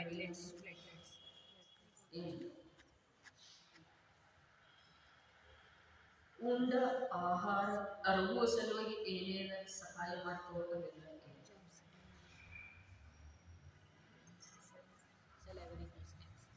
ಹಾಗಾದ್ರೆ ಏನಿದೆ, ನಾನು ಒಂದು ಮುಖ್ಯ ಜೀವ ಯಾವುದು ಮಾತಾಡ್ತಾ ಇದ್ದೇನೆ, ತಿಳಿತಾ ಇದ್ದೇನೆ, ವಿಚಾರ ಶಕ್ತಿಯನ್ನು ಹೊಂದಿದ ಇದ್ದೇನೆ, ಸೌಮ್ಯ ಪಂಚೇಂದ್ರಿಯ ಅಂತೇಳಿ ಸರ್ವಜ್ಞ ಪ್ರಭು ಹೇಳಿದ್ದಾರೆ. ಆ ನನ್ನ ಜೊತೆಗೆ ಅನಂತ ಅನಂತ ನಿಗೋದಿ ಜೀವಗಳದ್ದು ಏಕ ಕ್ಷೇತ್ರಾವಗಾಹ ಸಂಬಂಧ ಇದೆ. ಇಲ್ಲಿ ಪುದ್ಗಲದಂತೂ ಇದೇನೇ ಇದೆ. 8 ಪ್ರಕಾರದ ದ್ರವ್ಯ ಕರ್ಮದ್ದು ಸಂಬಂಧ ಏಕ ಕ್ಷೇತ್ರಾವಗಾಹದಲ್ಲಿ ಇದೆ. ಎಲ್ಲ ಕರ್ಮಲ್ಲಿ ಬರುವೆಳೆಗಳು ಬೆಳಗಾವದೊಳಗೆ ಇಟ್ಟು ಬಂದಿದ್ದೇವೆ. 8 ಪ್ರಕಾರದ ಕರ್ಮ ಅದರದ್ದು ಸಂಬಂಧ ಏಕ ಕ್ಷೇತ್ರಾವಗಾಹದ್ದು ಇದೆ. ಹಾಗಾದ್ರೆ ಧರ್ಮದ್ರವ್ಯ ಇದೆ ಏನಿಲ್ಲ. ಈ ಜೀವ ಎಲ್ಲಿ ಅದನೋ, ಈ ದೇಹ ಎಲ್ಲಿದೆ, ಈ ಅನಂತ ಅನಂತ ನಿಗೋದಿ ಜೀವ ಯಾವ ಆಕಾಶದ ಕ್ಷೇತ್ರದೊಳಗಿದ್ದಾವೆ ಅಲ್ಲಿ ಧರ್ಮದ್ರವ್ಯ ಇದೆಯೋ ಅಥವಾ ಇಲ್ಲ, ಆ ಧರ್ಮದ್ರವ್ಯ ಇದೆಯೋ ಅಥವಾ ಇಲ್ಲ, ಆಕಾಶ ದ್ರವ್ಯ ಇದೆಯೋ ಅಥವಾ ಇಲ್ಲ, ಕಾಲ ದ್ರವ್ಯ ಇದೆಯೋ ಅಥವಾ ಇಲ್ಲ. ಹಾಗಾದ್ರೆ ನನ್ನಿಂದ ಭಿನ್ನವಿರುವಂತಹ ಅನಂತ ದ್ರವ್ಯಗಳ ನನ್ನ ಜೊತೆಗೆ ಇರುವುದರೊಳಗೆ ಯಾವ ಬಾಧೆನೂ ಇಲ್ಲ. ವಸ್ತು ವ್ಯವಸ್ಥೆ ಆಗಿದೆ, ವಿಶ್ವದ ವ್ಯವಸ್ಥೆ ಆಗಿದೆ. ಆದ್ರೆ ಜೊತೆಗಿಂತ ಮಾತ್ರ ನಿಂದಾಗಲಿಲ್ಲಪ್ಪ ಅದ ದೇಹ. ನಿನ್ನ ಆತ್ಮನ ಪ್ರದೇಶ ಎಲ್ಲಿ ಅದಾವ ಅಲ್ಲೇ ಆ ದೇಹದ ಪ್ರದೇಶನೂ ಅದಾವ, ಕುದ್ಗಲಮಯ ದೇಹದಲ್ಲೂ. ಆದ್ರೆ ಜೊತೆಗಿಂತ ಮಾತ್ರಕ್ಕೆ ನಿಂದಾಗಲಿಲ್ಲ. ಪುಣ್ಯದ ಫಲಸ್ವರೂಪವಾಗಿ ನಿನ್ನ ಸಂಯೋಗದೊಳಗೆ ಅದಂತೂ ಭಿನ್ನ ಇದೆ. ಧನ ಎಲ್ಲಿದೆ, ದೇಹದ ಹಾಗೆ ಏಕ ಕ್ಷೇತ್ರಾವಗಾಹದಲ್ಲಿ ಇದೆ, ಅದು ಭಿನ್ನ ಎಲ್ಲಿದೆ? ಟ್ರೆಜರಿ ಒಳಗಿದೆ, ಬ್ಯಾಂಕ್ ಒಳಗಿದೆ ಇದೆ ಅಂತ ಹೇಳಿ ಯಾರು ಹೇಳ್ತಾರೆ? ನಂದು ಯಾವುದೇ ಭಿನ್ನ ಬ್ಯಾಂಕಿನೊಳಗೆ ನಾವೊಂದು 50,000 ಇಟ್ಟಿದ್ದೇನೆ ಅಂತ ಹೇಳಿ ಇಟ್ಕೊಳ್ಳೋದು. ಎಲ್ಲಿದೆ ನನ್ನ ಬ್ಯಾಂಕಿನೊಳಗೆ? ನಂದ ಅನ್ನೋದು ಅದು ಭಿನ್ನ ಇದೆ. ಆ ಧನ ಇಲ್ಲ, ಆದ್ರೆ ನನಗೆ ಬರೆದು ಕೊಟ್ಟಿರಲ್ಲ ಅದು ಬುಕ್ ಒಳಗೆ, ಅದಕ್ಕೆ ನಂದ ಅಂತ. ಅಲ್ಲಿ ನನ್ನ ಧನ ಬೇರೆ ಇದೆ. ನಂದ ನಾನು ಯಾಕೆ ಹೇಳ್ತಾ ಇದ್ದೇನೆ? ಬರೀ ಅದರೊಳಗೆ ಎಂಟ್ರಿ ಆಗಿಲ್ಲ, ನಿಮಗೆ ತುಂಬಿದ್ನ ಎಷ್ಟು ವಿಚಾರವೇ.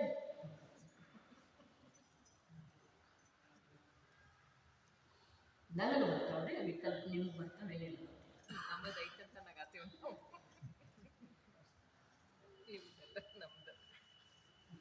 ಅದು ಪುನಃ ಪುನಃ ಈ ಮುಂದಾವಾದವ್ರಲ್ಲ ಬಟ್ ಸರ್ಸಿ ನೋಡೋದು. ಮೆಸೇಜ್ ಬಂದಿದ್ದಿಲ್ಲ, ಎಂಟ್ರಿ ಆಗ ಮೆಸೇಜ್ ಬಂದಿಲ್ಲ. ನಿನ್ನೂ ಎಲ್ಲಿ ಅದಾವ? ಭಿನ್ನ ಕ್ಷೇತ್ರಗಳದಾವ, ಭಿನ್ನ ಅದಾವ. ಅವು ನಿನ್ನೂ ಆಗಲಿಕ್ಕೆ ಸಾಧ್ಯವಿದೆ. ಇದು ಏಕಕ್ಷೇತ್ರದೊಳಗಿರುವಂತಹದ್ದು. ಇದು ಎಂದೂ ಜೀವದ್ದಾಗಲಿಕ್ಕೆ ಸಾಧ್ಯವಿಲ್ಲ. ನಮ್ದಾಗಲಿದೆ, ಜೀವದ್ದಾಗಿಲ್ಲ. ಯಾವಾಗ ಈ ದೇಹ, ಆ ಕರ್ಮ, ಯಾವ 8 ಕರ್ಮ ಇದೇ ಕ್ಷೇತ್ರದೊಳಗದವಲ್ಲ, ಜೀವದ ಕ್ಷೇತ್ರಗಳು, ಅವು ಎಂದೂ ಜೀವದ್ದು ಆಗಲಿಕ್ಕೆ ಸಾಧ್ಯ. ಜೀವದ್ದು ಆಗ್ಬೇಕಾದ್ರೆ ಅವೇನಾಗಬೇಕಾಗುದ ಇದೇ ದರ್ಶನ. ಆ ದೇಹ ನನ್ನಬೇಕಾದ್ರೆ ಅದು ಜೀವತ್ವವನ್ನು ಧಾರಣ ಮಾಡಿ ನಿಲ್ಲಬೇಕು, ಅಥವಾ ನೀನು ಕುದ್ಗಲಮಯ ಆವಾಗ ದೇಹ ನಿನಗೆ ಹೇಳಿ ಯಾವುದು ಮಾಡಿದೆ ಅದು ಆಗುವುದಿಲ್ಲ. ಯಾವುದ ದೇಹ ಜೀವರೂಪ ಆಗೋದಿಲ್ಲ. ನೀ ಕುದ್ಗಲ ರೂಪ ಆಗಲಿಕ್ಕೆ ತಯಾರಿದ್ದೇನ? ಆಯ್ತು, ಇರಲಿ, ಈ ದೇಹ ಇರತಕ್ಕ ನಮ್ಮ ಕುದ್ಗಲ ನಾವು, ಅದಕ್ಕೆ ನಾವು ತಯಾರಾಗಿ.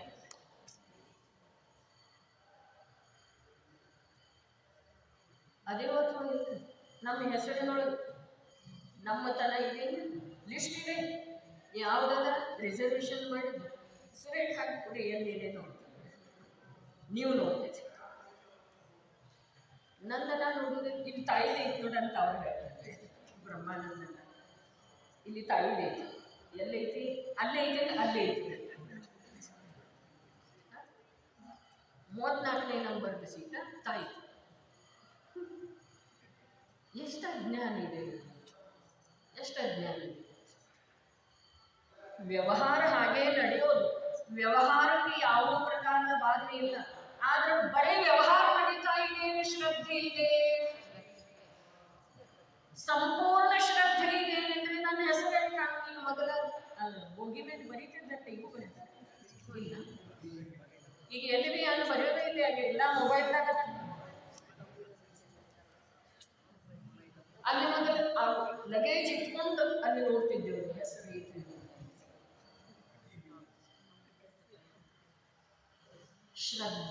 ಶ್ರದ್ಧೆಯ ಮಾತು ಹೇಳ್ತಾ ಇದೆ ಆಗಮದೊಳಗೆ ಹೇಳಿರುವ ಪ್ರಕಾರ ವಸ್ತು ಸ್ವರೂಪದ ಯಥಾರ್ಥ ಜ್ಞಾನ ಇದೆ ಅದು ಅನಾದಿ ಕಾಲೀನ ಶ್ರದ್ಧೆಯನ್ನ ಬದಲು ಮಾಡುವಂತಹ ಸಾಮರ್ಥ್ಯ ಅದರ ಸಲುವಾಗಿ ಅಧ್ಯಯನವೇವ ಧ್ಯಾನ ಅಧ್ಯಯನ ಒಂದೇ ಧ್ಯಾನ ಇದೆ ಅಧ್ಯಯನವನ್ನು ಹೊರತುಪಡಿಸಿ ಪಂಚೇಂದ್ರಿಯ ನಿಗ್ರಹ ಆಗುವುದಿಲ್ಲ ಅಧ್ಯಯನವನ್ನು ಹೊರತುಪಡಿಸಿ ಕಷಾಯಗಳ ಒಂದಾಗುವುದಿಲ್ಲ ಅಧ್ಯಯನವನ್ನು ಹೊರತುಪಡಿಸಿ ಭಯ ಹೊರತು ಹೋಗುವುದಿಲ್ಲ ಸಪ್ತ ಭಯ ಆಗಮ ಜ್ಞಾನಿಗೆ ಸಪ್ತ ಭಯ ಕಮ್ಮಿ ಆಗ್ತಾ ಅಥವಾ ಇಲ್ವೇ ಅಂದ್ರೆ ನಾವು ಸರ್ಪ ಬಂದ್ರೂ ಹಾಗೆ ಕೂಡ್ತಾನೆ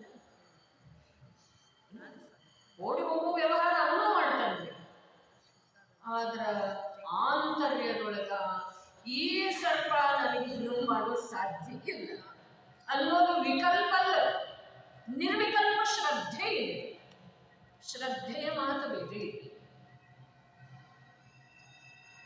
ನಮಗೂ ಇದೆ ನಿರ್ವಿಕಲ್ಪ ಶ್ರದ್ಧೆ ಎಲ್ಲಿಂದ ಬಂದ್ರೆ ಎಲ್ಲಿರ್ತೀರಿ ನೀವ ನಮ್ಮ ಹುಬ್ಬಳ್ಳಿ ಹೇಳ್ತೀವ ಅಥವಾ ನೆನಪು ಮಾಡ್ಕೊಂಡು ಹೇಳ್ಬೇಕಾಗ್ತಿದೆ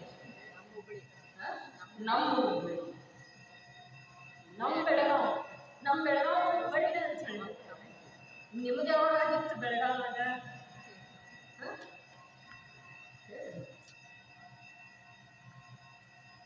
ಅದನ್ನ ಯಾವ ಪ್ರಕಾರ ವಿಚಾರ ಮಾಡದ್ದ ಸ್ಮರಣೆಗೆ ತಂದುಕೊಳ್ಳದ್ದ ಅವೆಲ್ಲ ಕಂಠಪಾಠ ಯಾವಾಗ ಮಾಡಿಲ್ರಿ ಈಗ ಆಚೆ ಮಾತ್ರ 10 ಬಾರಿ 100 ಬಾರಿ ಅಂದ್ರೆ ಒಂದು ಕಂಠಪಾಠ ಆದ್ರೂ 4 ದಿವಸ ಅಂತಿದ್ರೆ ಮತ್ತೆ ಬರೀತೀವಿ ಮತ್ತೆ ಅದು ನನ್ನ ಮನೆ ಹುಬ್ಬಳ್ಳಿ ಒಳಗಿದೆ ಅನ್ನೋದನ್ನ ಅವಾಗೂ ಬರೆದಿಟ್ಕೊಂಡಿಲ್ಲ ಪಾಠ ಮಾಡಿಲ್ಲ ಅದು ಹೇಗೆ ಉಳಿತೀರಿ ಅದರ ಹೆಸರು ಶ್ರದ್ಧೆ ಅದರ ಹೆಸರು ಶ್ರದ್ಧೆ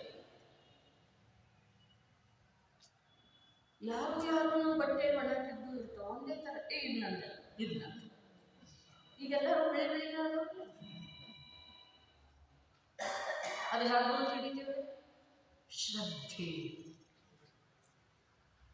ಆ ಪ್ರಕಾರದ ಪರವಸ್ತುವಿನೊಳಗೆ ಸಂಯೋಗಿ ವಸ್ತುವಿನೊಳಗೆ ವಿಜಾತಿ ವಸ್ತುವಿನೊಳಗೆ ಅಚೇತನ ದೇಹದೊಳಗೆ ನಾನೆನ್ನುವ ಶ್ರದ್ಧೆ ಇದೆಯಲ್ಲ ಅವ ಅಜ್ಞಾನಿ ಅಜ್ಞಾನಿ ಅಂದ್ರೆ ಅವನಿಗೆ 2,000 ರೂಪಾಯಿ ನೋಟ್ ಯಾವ್ದ ಮತ್ತು 20 ರೂಪಾಯಿ ನೋಟ್ ಯಾವ್ದ ಗೊತ್ತಾಗುದಿಲ್ಲ ಹೀಗಲ್ಲ ಅದಕ್ಕೆಲ್ಲ ಬೇಕಾದಷ್ಟು ಹುಷಾರು ಆದ್ರೆ ಈ ಸಂಯೋಗದಲ್ಲಿರುವಂತಹ ಜಡವಿರುವಂತಹ ಪರಮಾಣುಗಳ ಸಮೂಹವಿರುವಂತಹ ಆಯು ನಾಮಕರ್ಮಗಳ ನಿಮಿತ್ತದಿಂದ ರಚನೆಗೊಂಡಿರುವಂತಹ ಈ ಸ್ಕಂಧವನ್ನ ಶರೀರ ನಾನು ಅಂತ ಹೇಳಿ ನಂಬುತ್ತಾನಲ್ಲ ಅಜ್ಞಾನಿ ಇಲ್ಲಿ ಅಜ್ಞಾನಿಗೆ ಹೇಳ್ತಾ ಇದ್ದಾರೆ ಅಜ್ಞಾನಿ ಹೀಗೆ ಹೇಳ್ತಾನಂತ ಅಜ್ಞಾನಿ ಹೇಳೋ ಮಾತಿದೆ ಅಜ್ಞಾನಿ ಹೇಳೋ ಮಾತು ಅಜ್ಞಾನಿಗೆ ತಿಳಿದು ಬರ್ಬೇಕಲ್ಲ ನಾವು ಅಜ್ಞಾನಿ ಅದೇವೇನಿಲ್ರಿ ಏನು ಜ್ಞಾನಿ ಅದೇವು ಅಜ್ಞಾನಿ ಹೇಳೋ ಮಾತು ಜ್ಞಾನಿಗಂತೂ ತಿಳಿದು ಬಂದೇ ಬರ್ತಿದೆ ಆದ್ರೆ ಅಜ್ಞಾನಿಗೂ ತಿಳಿದು ಬರೋದು ಅನಿವಾರ್ಯ ಇಲ್ಲ ಅವ್ನು ಸಜಾತಿ ಅದನ್ನೆಲ್ಲ ತಿಳಿದು ಬರ್ಬೇಕು ಬೇಡ್ರಿ ಹಾಗಾದ್ರೆ ಇಲ್ಲಿ ಅಜ್ಞಾನಿ ಏನು ಹೇಳ್ತಾನೆ ಅದು ನಮ್ಗೆ ತಿಳಿತಿದೆ ನೋಡು ಓ ಪ್ರಭು ಎಷ್ಟು ಅಜ್ಞಾನಿ ಅದಂತೆ ಓ ಪ್ರಭು ಅಜ್ಞಾನಿ ಅದನ್ರಿ ಇಲ್ಲ ಎಲ್ಲ ಅಜ್ಞಾನಿ ಇದೆ ಓ ಪ್ರಭು ಇನ್ನ ಹೇಳೋ ಮಾತು ನೋಡ್ರಿ ಒಂದು ವೇಳೆ ಯಾವ ಶಬ್ದ ಪ್ರಯೋಗ ಒಂದು ವೇಳೆ ನೀವು ಹೇಳಿದ ಹಾಗೇನ ಒಂದು ವೇಳೆ ಜೀವ ಶರೀರ ಅಲ್ಲಾಗಿದ್ರ ಅಂದ್ರೆ ಒಂದು ವೇಳೆ ನೀವು ಹೇಳೋದು ಸತ್ಯ ಆಗಿದ್ರ ಅರ್ಥಾತ್ ಅದನ್ನು ಒಂದು ಅಂಶದಿಂದ ನಂಬುತ್ತಾ ಇದ್ದಾನೆ ಅನ್ನಬಹುದು ಅಥವಾ ಅದನ್ನ ಯಥಾರ್ಥ ತಿಳ್ಕೊಳ್ಳುವ ಸಲುವಾಗಿ ಪ್ರಯತ್ನ ಮಾಡ್ತಾರೆ ನಾವು ಅದೇವಂದ್ರೆ ಅಂಥಾಜ್ಞಾನಿ ಓದ್ತೀವ್ರಿ ನಾವು ಆದ್ರೆ ನಮ್ಗೆ ತಿಳ್ಕೊಳ್ಳುವ ಜಿಜ್ಞಾಸೆ ತಿಳ್ಕೊಳ್ಳುವ ಪ್ರಯತ್ನ ಇಲ್ಲ ಓದಿದೇವಂದ್ರೆ ನಾವು ಸಮಯ ಓದಿದ್ದೀವಿ ಸಮಯ ಸಾರ ಸಂಪದನ್ನು ಪೇಪರ್ದಾಗ ಬಂತು ನೋಡ್ರಿ ಅಂತ ಹೇಳಿ ಹೇಳ್ತಾರೆ. ಒಂದು ವಾರ ಕಳೆದ ನಂತರ ನಾನು ಫೋನ್ ಮಾಡಿ, ಅಥವಾ 15 ದಿವಸ ಕಳೀತು ಅಂತಂದ್ರೆ ನನ್ನ ಓದಿ ಮುಗಿದ್ರಿ ಹೇಳೋದೇನು ಬೇಡ, ಮತ್ತೆ ಹೇಳೋದು ವಿಚಾರ ಮಾಡ್ಬೇಕಾಗೋದು. ಈಗೆಲ್ಲ ಮತ್ತೆ ತೊಳೆದು ಹಾಕ್ತಾರೆ.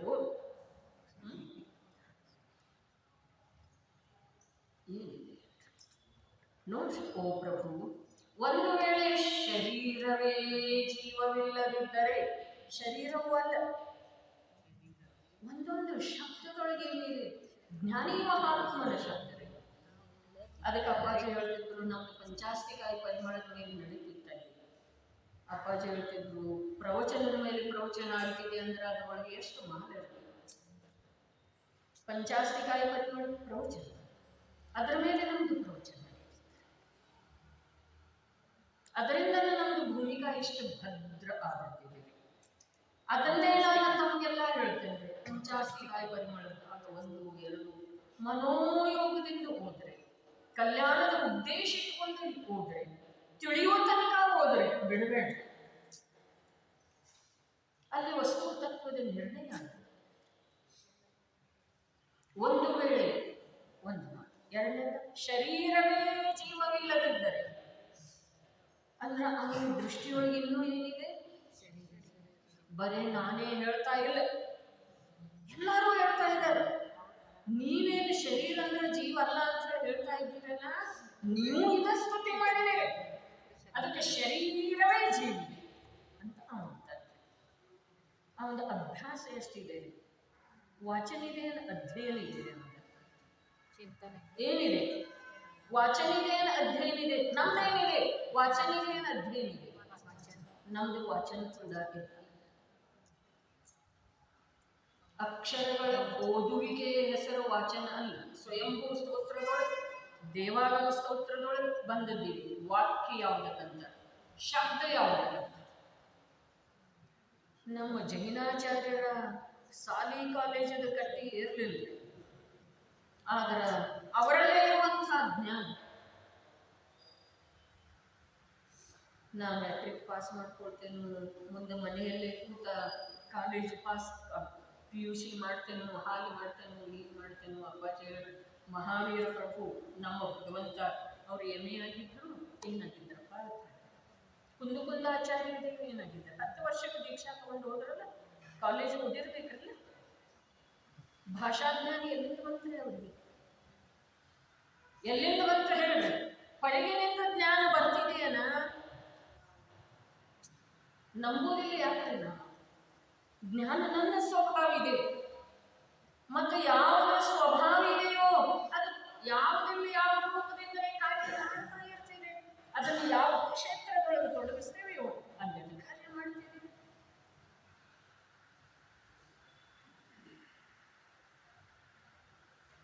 ಇಷ್ಟೆಲ್ಲ ಭಾವ ತೆಗೆದಂಥ ಮಹಾಪುರುಷ ಗುಜರಾತಿ 4ನೇ ಎತ್ತೆ ಕಲ್ತಿರ್ತಾರೆ. 4 ಎತ್ತೆ ಹಿಂದಿ ಜನರು ಬರ್ಕತ್ರ, ಹಿಂದಿಯೊಳಗೆ ಮಾಡ್ರಿ ಅಂತ ಹೇಳಿ ಹೇಳಿದ್ರೆ, ಕೇಳುವಂಥ ಶ್ರೋತೃಗಳು ಹೇಳಿದ್ರು, ಗುಜರಾತಿ ಶ್ರೋತೃಗಳು, ಛೇ ಕೆ ಜಗ ಹೈ ಲಗಾನ ಹಿಂದಿ ಹೋ ಜಾತಾ. ಛೇ ಗುಜರಾತಿ ಒಳಗೆ ಛೇ ಕೆ ಜಗ ಹೈ ಲಗಾನ. ಆಯ್ತು, ಹಿಂದಿ ಪ್ರವಚನ ಮಾಡ್ಕತ್ರ ಅವರು.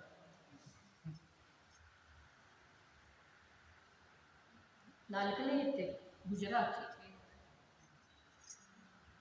ಸಂಸ್ಕೃತ, ಪ್ರಾಕೃತ ಎಲ್ಲ ಷಟ್ಖಂಡಾಗ ಓದಿದ್ರು, ಧವಲಾ ಟೀಕಾ ಓದಿದ್ರು, ಅನೇಕ ಗ್ರಂಥಗಳ ಮೇಲೆ ಪ್ರವಚನ. ಅಷ್ಟಪಾವುಡದ ಮೇಲೆ ಆಯ್ತು, ನಿಯಮ ಸಾರದ ಮೇಲೆ ಆಯ್ತು, ಪಂಚಾಸ್ತಿಕಾಯದ ಮೇಲೆ ಆಯ್ತು, ಪದ್ಮನಂದಿ ಪಂಚವಿಂಶತಿಯ ಮೇಲೆ ಆಯ್ತು, ಪುರುಷಾರ್ಥ ಸಿದ್ಧಿ ಉಪಾಯದ ಮೇಲೆ ಆಯ್ತು, ಕಾರ್ತಿಕೇಯನ ಪ್ರೇಕ್ಷೆಯ ಮೇಲೆ ಆಯ್ತು, ಯೋಗ ಸಾರದ ಮೇಲೆ ಆಯ್ತು, ಪರಮಾತ್ಮ ಪ್ರಕಾಶದ ಮೇಲೆ ಆಯ್ತು. ಎಷ್ಟು ಬೇಕು ಹೇಳ್ರಿ? ಅರೆ ಕೇಳಿ ಕೇಳಿ ನಮ್ಮ ಕಿವಿ ನುಡಿಸ್ತವ್ರೆ. ಸಮಯ ಸಾರದ ಮೇಲೆ 19 ಬಾರಿ. ಆ ಮಹಾಪುರುಷನ ಜೀವನದೊಳಗೆ ಪಾಪ ಯಾವಾಗ ಆಗಿರ್ಬೇಕು? ಮತ್ತು ಅವನನ್ನು ತೆಗಳಿ ನಾವು ಪಾಪ ಎಷ್ಟು ಕಟ್ಕೊಳ್ತೇವೆ? ನಿಂದೆ ಯಾರು ಮಾಡ್ಬೇಕನ್ನೋದು ನಾವು ಗೊತ್ತಿಲ್ಲ. ಯಾರ್ದು ನಿಂದೆ ಮಾಡ್ಬೇಕು? ದೋಷದ್ದು ಅಥವಾ ಗುಣದ? ಗುಣದ ನಿಂದೆ ಮಾಡಿದ್ರೆ ನಮ್ಮ ಹತ್ರ ಗುಣ ಬರುವುದು, ದೋಷ ಬರುವುದು. ದೋಷದ ನಿಂದೆ ಮಾಡಿದ್ದೆ ಆದ್ರೆ ದೋಷ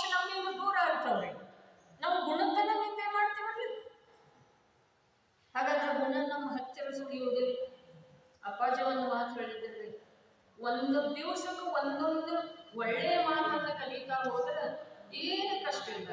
365 ದಿವಸಗಳಿಗೆ 365 ಒಳ್ಳೆ ಗುಣ. ಒಬ್ಬೊಬ್ಬ ವ್ಯಕ್ತಿಯಿಂದ ಒಳ್ಳೆ ಒಂದೊಂದು ಗುಣ ಕಲಿತಾರೆ. ಮಧ್ಯಾಹ್ನ ಬಂದಿದ್ದ ಬರೇ ದೋಷದ ಆದರೆ ಯಾವ ಮನುಷ್ಯ ಇರುವುದಿಲ್ಲ. ಬರೇ ಗುಣಗಳ ಸಮೂಹನೂ ಇರುವುದಿಲ್ಲ. ಗುಣಗಳ ಸಮೂಹ ಇದ್ದರೆ ಭಗವಂತನ ದೋಷ ದೋಷ ದೋಷ ಪಾಪ ಪರಿಣಾಮ ಅಂಥ ಜೀವ ಮನುಷ್ಯ ಆಗುವುದಿಲ್ಲ. ಘಟಕದಲ್ಲಿ ಕೂಡ ದಯಾಮಾಯ ಇರ್ತಿದ್ದಾರೆ, ದಯೆಯ ಪರಿಣಾಮ ಇರ್ತಿದ್ದಾರೆ. ದಿನ ಪ್ರಾಣಿಗಳನ್ನು ಕತ್ತರಿಸಿ ಮಾಂಸದ ಮಾರಾಟ ಮಾಡುವುದರಲ್ಲಿ ಕೂಡ ಜೀವದಯ. ಪ್ರಾಣಿಗಳನ್ನು ಕತ್ತರಿಸುವ ಹಾಗೆ ಮಗನ ಪತ್ನಿನ ಕತ್ತರಿಸ್ತಾನೆ. ಮನೆಯಲ್ಲಿ ಒಂದು ಸಾಕಿದ್ದ ನಾಯಿ ಇತ್ತು, ಗಿಳಿ ಇತ್ತು ಅಂತಂದ್ರೆ ಕತ್ತರಿಸ್ತಾನೆ. ದಯೆ ಇದೆಯೋ ಅಥವಾ ಇಲ್ಲ? ದಾರಿಯಿಂದ ಹೋಗ್ತಾ ಇರುವಗಳು ವ್ಯರ್ಥವಾಗಿ ನಾಯಿಯನ್ನ ಹೊಡಿತಾನೆ. ದಯೆ ಇದೆಯೋ ಅಥವಾ ಇಲ್ಲ? ಅಂದ್ರ ಒಬ್ಬೊಬ್ಬ ವ್ಯಕ್ತಿಯೊಳಗಿಂದ ಒಂದೊಂದು ಒಳ್ಳೆಯ ಗುಣ ಕಲಿತರ ನೀವು ಗುಣದ ಸಾಗರ ಆಗ್ತೇವೆ. ಏನು ಕಷ್ಟ ಇದೆ? ನಾವು ಬರೀ ವ್ಯಕ್ತಿಯಲ್ಲಿ ದೋಷ ನೋಡ್ತೀವಿ, ಅವನಲ್ಲಿ ಇರ್ತಿದೇ ಇಲ್ಲ ಗೊತ್ತಿಲ್ಲ. ನಮ್ಮ ದೃಷ್ಟಿಯೊಳಗಿದೆ ದೋಷ. ನಮ್ಮ ದೃಷ್ಟಿ ಯಾವುದೋ ಒಂದು ಕಠೋರ ಆವೇಶವಾಗಿ ಮಾತಾಡೋದು, ಅದರ ವಿಷಯ ಉಳಿತನ ಅಲ್ಲೇ ಹೇಳ್ಬೇಕಾಗಿತ್ತು. ಆವೇಶದೊಳಗ ಕರ್ತವ್ಯದ ಭಾರದಿಂದ ಯಾವುದೋ ಒಂದು ಒಬ್ಬ ಮನುಷ್ಯ ಈ ಸಂಘದೊಳಗ ಕಠೋರ ಮಾತಾಡಿದ ಅಂತಂದ್ರ ಅವನನ್ನು ದುಷ್ಟ ಅಂತ ಹೇಳಿ ನಿರ್ಣಯ ಮಾಡಿಬಿಡ್ತೀವೋ ಅಥವಾ ಇಲ್ಲ, ಶಿರ ಬರ್ಬಿಡ್ತೀವೋ ಅಥವಾ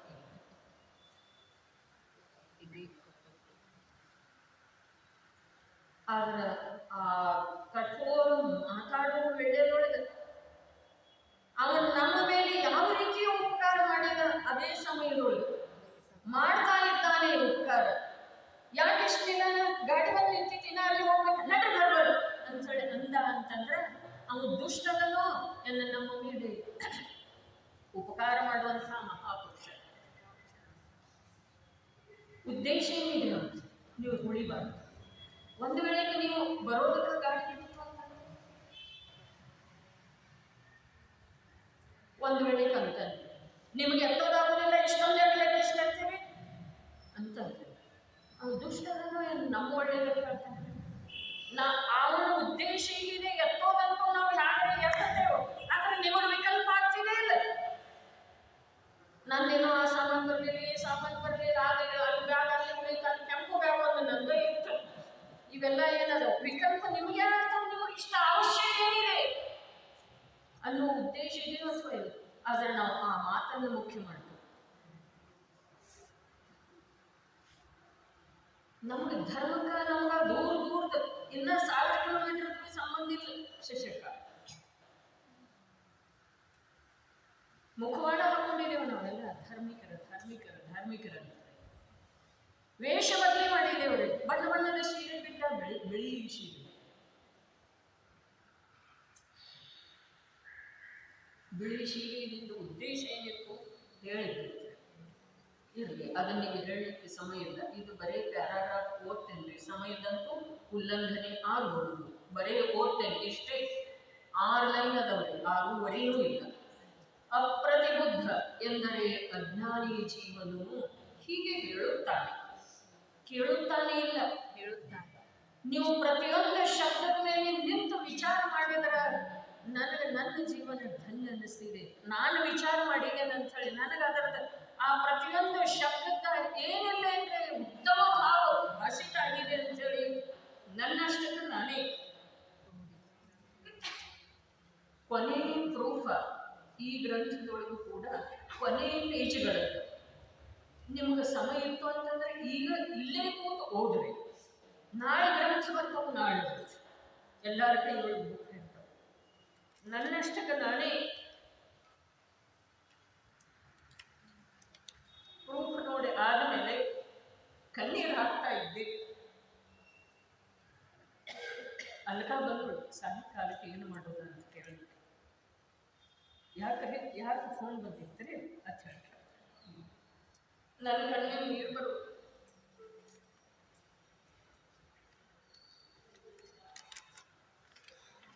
ಇನ್ನೊಂದು ಮಾತು, ಗುಪ್ತ ಇರಲಿಕ್ಕೆ ಹೇಳಿದ್ದಾರೆ, ಆದರೂ ಕೂಡ ನನಗೆ ಹೇಳಿದಂದ ಸಹ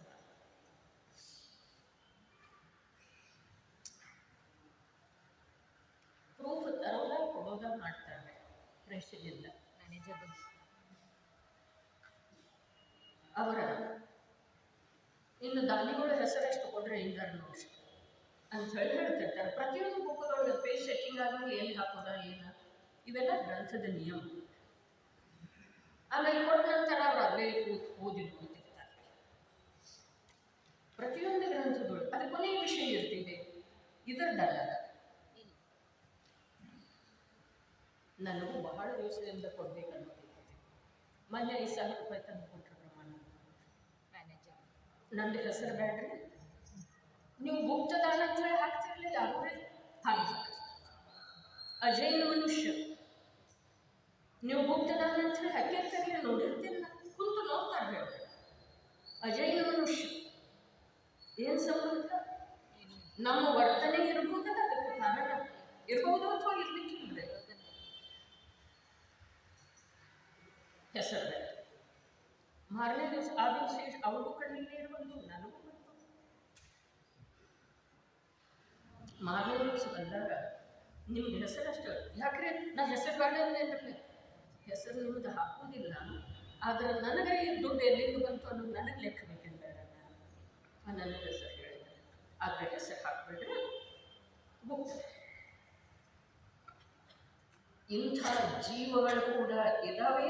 ಇನ್ನು ಅವರು ಪ್ರತ್ಯಕ್ಷ ಈ ಗ್ರಂಥ ಓದದಿದ್ರೂ ಕೂಡ ತಾಯಿ ಗ್ರಂಥ ಆಗೋ ತನಕ ಸುಟ್ಟಿ ಇರಲಿ. ರವಿವಾರ ಯಾಕೆ ನಿಮಗೆ ಇವತ್ತು ಸುಟ್ಟಿ ಇಲ್ಲ ಅಂತ ಹೇಳ್ತಾರೆ, ತಾಯಿ ಗ್ರಂಥ ಆಗೋ ತನಕ ಸುಟ್ಟಿ.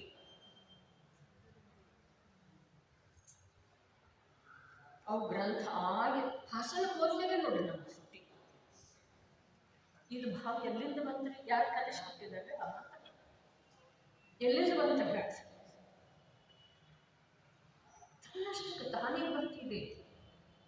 ಯಾವ ವ್ಯವಹಾರ ಇದು ದಾನದಂತೂ ಬೆಳಿಗ್ಗೆ ನಾನು ಹೇಳಿದ್ದೇನೆ 11ನೇ ಪ್ರಾಣಾಂತರದಿಂದ ಅಂಥ ಧನವನ್ನ, ಅಂಥ ಒಳ್ಳೆ ಪರಿಸ್ಥಿತಿನೂ ಏನಿಲ್ಲ, ಅಂಥ ನಿಕೃಷ್ಟ ಪರಿಸ್ಥಿತಿನೂ ಇಲ್ಲ, ಆದ್ರೆ 5,000 ಕೊಡ್ಬೇಕನ್ನೋ ಏನೂ ಇಲ್ಲಲ್ಲ, ಹೆಸರು ಇಲ್ಲ, ಕೊಡ್ಬೇಕನ್ನೋ ಭಾವ ಬರೋದು ಸಾಮಾನ್ಯ ಇದೆಯಲ್ಲ. ನಿಮಗೆ ವಿಷಯದ ಪರಿಚಯ ಇದೆ, ನೀವು ಕೊಡ್ತೀರಿ, ಆ ಮಾತು ಇದೆ. ಅವರೇನೋ ಓದಿಲ್ಲ,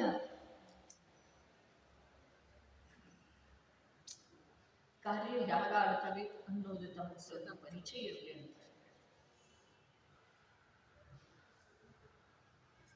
ಉಗಾರದವರನ್ನ ಅಂದ್ರೆ ಅಪ್ಪಾಜಿ ಹತ್ರ ಬಂದ ತಂಟೆ ಮಾಡಿ ಸ್ವಾಮಿಗಳು ಬರ್ತಾರೆ, ದಾನ ಕೊಡಂತಾರೆ, ಕೊಡದಿದ್ರೆ ಉಪವಾಸ ಮಾಡ್ತಾರೆ. ನೀವು ಮನೆ ಮುಟ್ಟ ತಗೊಂಡು ಬಂದ್ರೆ ಬ್ಯಾಡ ಅಂತಿರ್ಲೆ, ನಿಮ್ಗೆಂತ ಅಂತ ಕೇಳಿದ್ರೆ ಅಪ್ಪಾಜಿಗೆ ನಮ್ದು ಇಂಥದ ಇದ್ರಪ್ಪ, ನಾವು ಪ್ರತ್ಯಕ್ಷ ಕೆಲಸ ನಡೆದಂತ ತಗೊಳ್ಳು, ನಮ್ಮ ನಾಳೆ ಭಾವನೆ ಬದಲಿ ಆಯ್ತಂತಂದ್ರೆ ಭಾಳ ಒಳ್ಳೆಯದು, ನಿಮಗೆ ದೊಡ್ಡ ನಮಸ್ಕಾರ.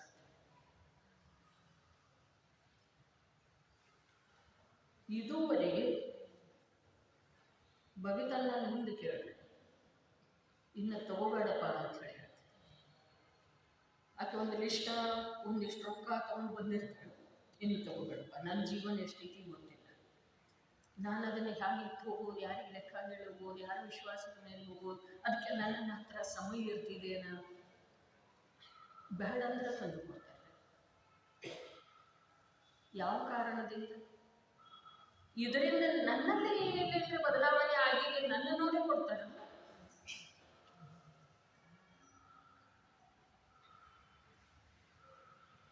ಹಾಗೆಯೇ ಪೌರುಷಮನೆಯನ್ನ ಸ್ಪರ್ಶಿಸಿದ ಲೋಹದಂತೆ ನಮ್ಮ ಜೀವನ ಆಗಬೇಕು. ಈ ಜಿಲ್ವಾಡಿ ಅಂಥದ್ದೇ, ಇಲ್ಲಿ ದುಡ್ಡಿಗೆ ಕಮ್ಮಿ ಬೀಳುವುದಿಲ್ಲ. ಅದೇನಿದೆ ಅದು ದಾಸಿ ಇದೆ ರೀ.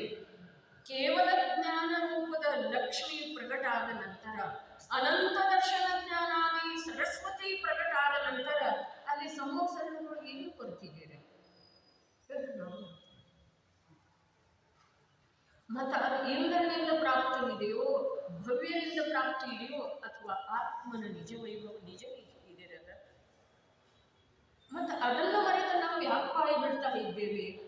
ಈ ಹೆಸರ ಆ ಕೀರ್ತಿ ಎಲ್ಲಿದೆ? ಚಕ್ರವರ್ತಿಯ ಹೆಸರು ಉಳಿಲಿಲ್ರಿ. ವೃಷಭಾದ್ರಿಯ ಮೇಲೆ ಹೆಸರು ಬರೆಸಲಿಕ್ಕೆ ಹೋದಲ್ಲ ನಮ್ಮ ಭರತೇಶ, ಅಲ್ಲಿ ಮೊದಲಾಗಿ ಹೋಗಿರುವಂತಹ ಚಕ್ರವರ್ತಿಗಳೆಲ್ಲ ಅವೆಲ್ಲ ಭಿತ್ತಿಗಳು ತುಂಬಿ ಹೋಗಿದ್ದಾರೆ. ಒಂದನ್ನ ಅಳಿಸಿ ತನ್ನ ಹೆಸರು ಹೊರಟು ಬಂದ. ಹಾಗೆ ಇವೊಂದನ್ನು ಅಳಿಸೋದ್ರಲ್ಲಿ ನಾಳೆ ಮತ್ತು ನಾವು ಪತ್ರಿಕಾದೊಳಗೆ ನನ್ನ ಹೆಸರಿಲ್ಲ ಮತ್ತು ಪ್ರವಚನಕಾರ ಅಂತ ಹೇಳಿ ಕರಿಕದ ಕರೆ ಪತ್ರಿಕಾದೊಳಗೆ ನನ್ನ ಹೆಸರೇ ಇಲ್ಲ. ಧಾರ್ಮಿಕ ಅನ್ನಿಸಿಕೊಳ್ಳುವಂಥವ್ರು ಒಂದು ಸಲ 100 ಮನೆಯೊಳಗೆ ನಾನು ಹೆಸರು ಹೇಳಲಿಕ್ಕೆ ಇಷ್ಟಪಡುವುದಿಲ್ಲ. ನಾವು ಹೋದ ವರ್ಷ 5,000 ಕೊಟ್ಟಿದ್ದು ನನ್ನ ಹೆಸರೇ ಅದ್ರಾಗ ಬಂದೇ ಇಲ್ಲ. ರಮೇಶ್ ಅಣ್ಣಗೆ ಕೇಳಿದ ಕೊಟ್ಟವ್ರು. ನಾವು ಹೋದ ವರ್ಷ 5,000 ಕೊಟ್ಟಿದ್ನಲ್ಲ, ನಂದು ಯಾವ ಗ್ರಂಥದಾಗ ಹೆಸರು? ಹಾಗಾದ್ರೆ ಇಂದ ಅಜೈನ ಮನುಷ್ಯ ಅಂತ ನನ್ನ ಹೆಸರು ಬೇಡ್ರೆ, ನನ್ನ ಹೆಸರು ಎಲ್ಲಿ ಬರಬಾರ್ದು. ಅವ್ನು ಜೈನ್ಯನ, ನಾವು ಜೈನರು, ಹೆಸರು ನನಗೆ ಬಂದಿಲ್ಲ. ನಾವು ಧರ್ಮ ಎಲ್ಲಿದೆ? ಧರ್ಮ ಎಲ್ಲಿದೆ? ಧರ್ಮ ಉದಿಸಿ ಬರುವಂಥ ನಿರ್ಮಲ ಭಾವದೊಳಗಿದೆ. ನಿರ್ಮಲ ಭಾವದ ಹೆಸರನ್ನ ಧರ್ಮ ಎಲ್ಲಿದೆ? ಪರನಿರಪೇಕ್ಷ ಭಾವದೊಳಗನ ಪರದಲ್ಲಿ ಯಾವ ಪ್ರಕಾರ ದೋಷಾರೋಪಣೆ ಮಾಡದೇ ಇರುವಂಥ ಭಾವ ವಿಶೇಷದ ಹೆಸರು ಧರ್ಮ. ಧರ್ಮ ಮಂದಿರದೊಳಗಿಲ್ಲ, ಧರ್ಮ ಶಿಖರದೊಳಗಿಲ್ಲ, ಧರ್ಮ ಗ್ರಂಥದೊಳಗಿಲ್ಲ, ಧರ್ಮ ವೇಷದೊಳಗಿಲ್ಲ, ಧರ್ಮ ಆಹಾರ ತ್ಯಾಗದೊಳಗಿಲ್ಲ, ಅಥವಾ ಧರ್ಮ ಆಹಾರ ಗ್ರಹಣ ಮಾಡಿ. ಧರ್ಮದಲ್ಲಿ ಆಂತರ್ಯದಿಂದ ಉದಿಸಿ ಬರುವಂಥ ನಿರ್ಮಲ ನಿರಪೇಕ್ಷ ಭಾವ, ಇನ್ನೊಬ್ಬರ ಮೇಲೆ ದೋಷಾರೋಪಣೆ ಮಾಡುವ ವಿಕಲ್ಪ ರಹಿತ ಯಾವ ವಿಷಯ ಇದೆಯೋ ಅರ್ಥ. ಧರ್ಮ ಹೇಗಿದೆ? ಇನ್ನೊಬ್ಬರ ಮೇಲೆ ಸಹಜ ಪ್ರಭಾವ ಬೀರ್ತಿದೆ, ತನಗೆ ಮಹಾನ್ ತೃಪ್ತಿ ಕೊಡ್ತಿದೆ, ಅದರ ಹೆಸರು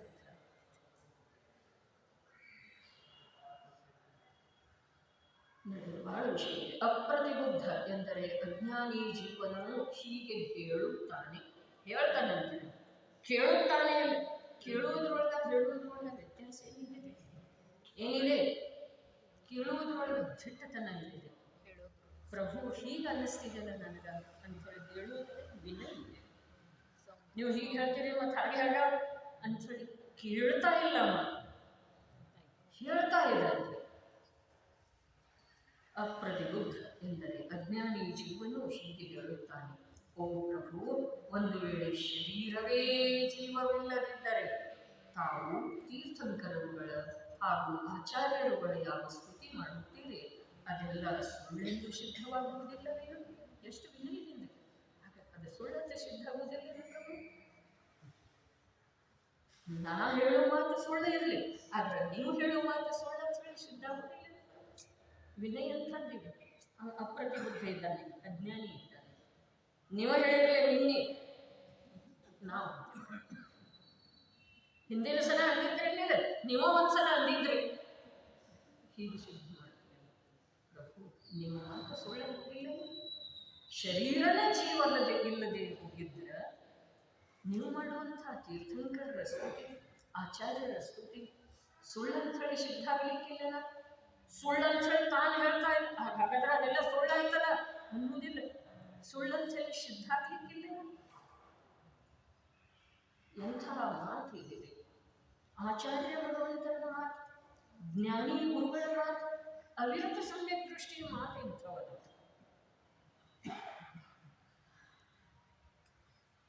ಸುಳ್ಳಂತ ಹೇಳಿ ಸಿದ್ಧ ಆಗ್ಲಿಕ್ಕಿಲ್ಲ ಪ್ರಭು. ನಿಮ್ಮನ್ನ ಜನರು ಸುಳ್ಳು ಅನ್ಲಿಕ್ಕಿಲ್ಲ.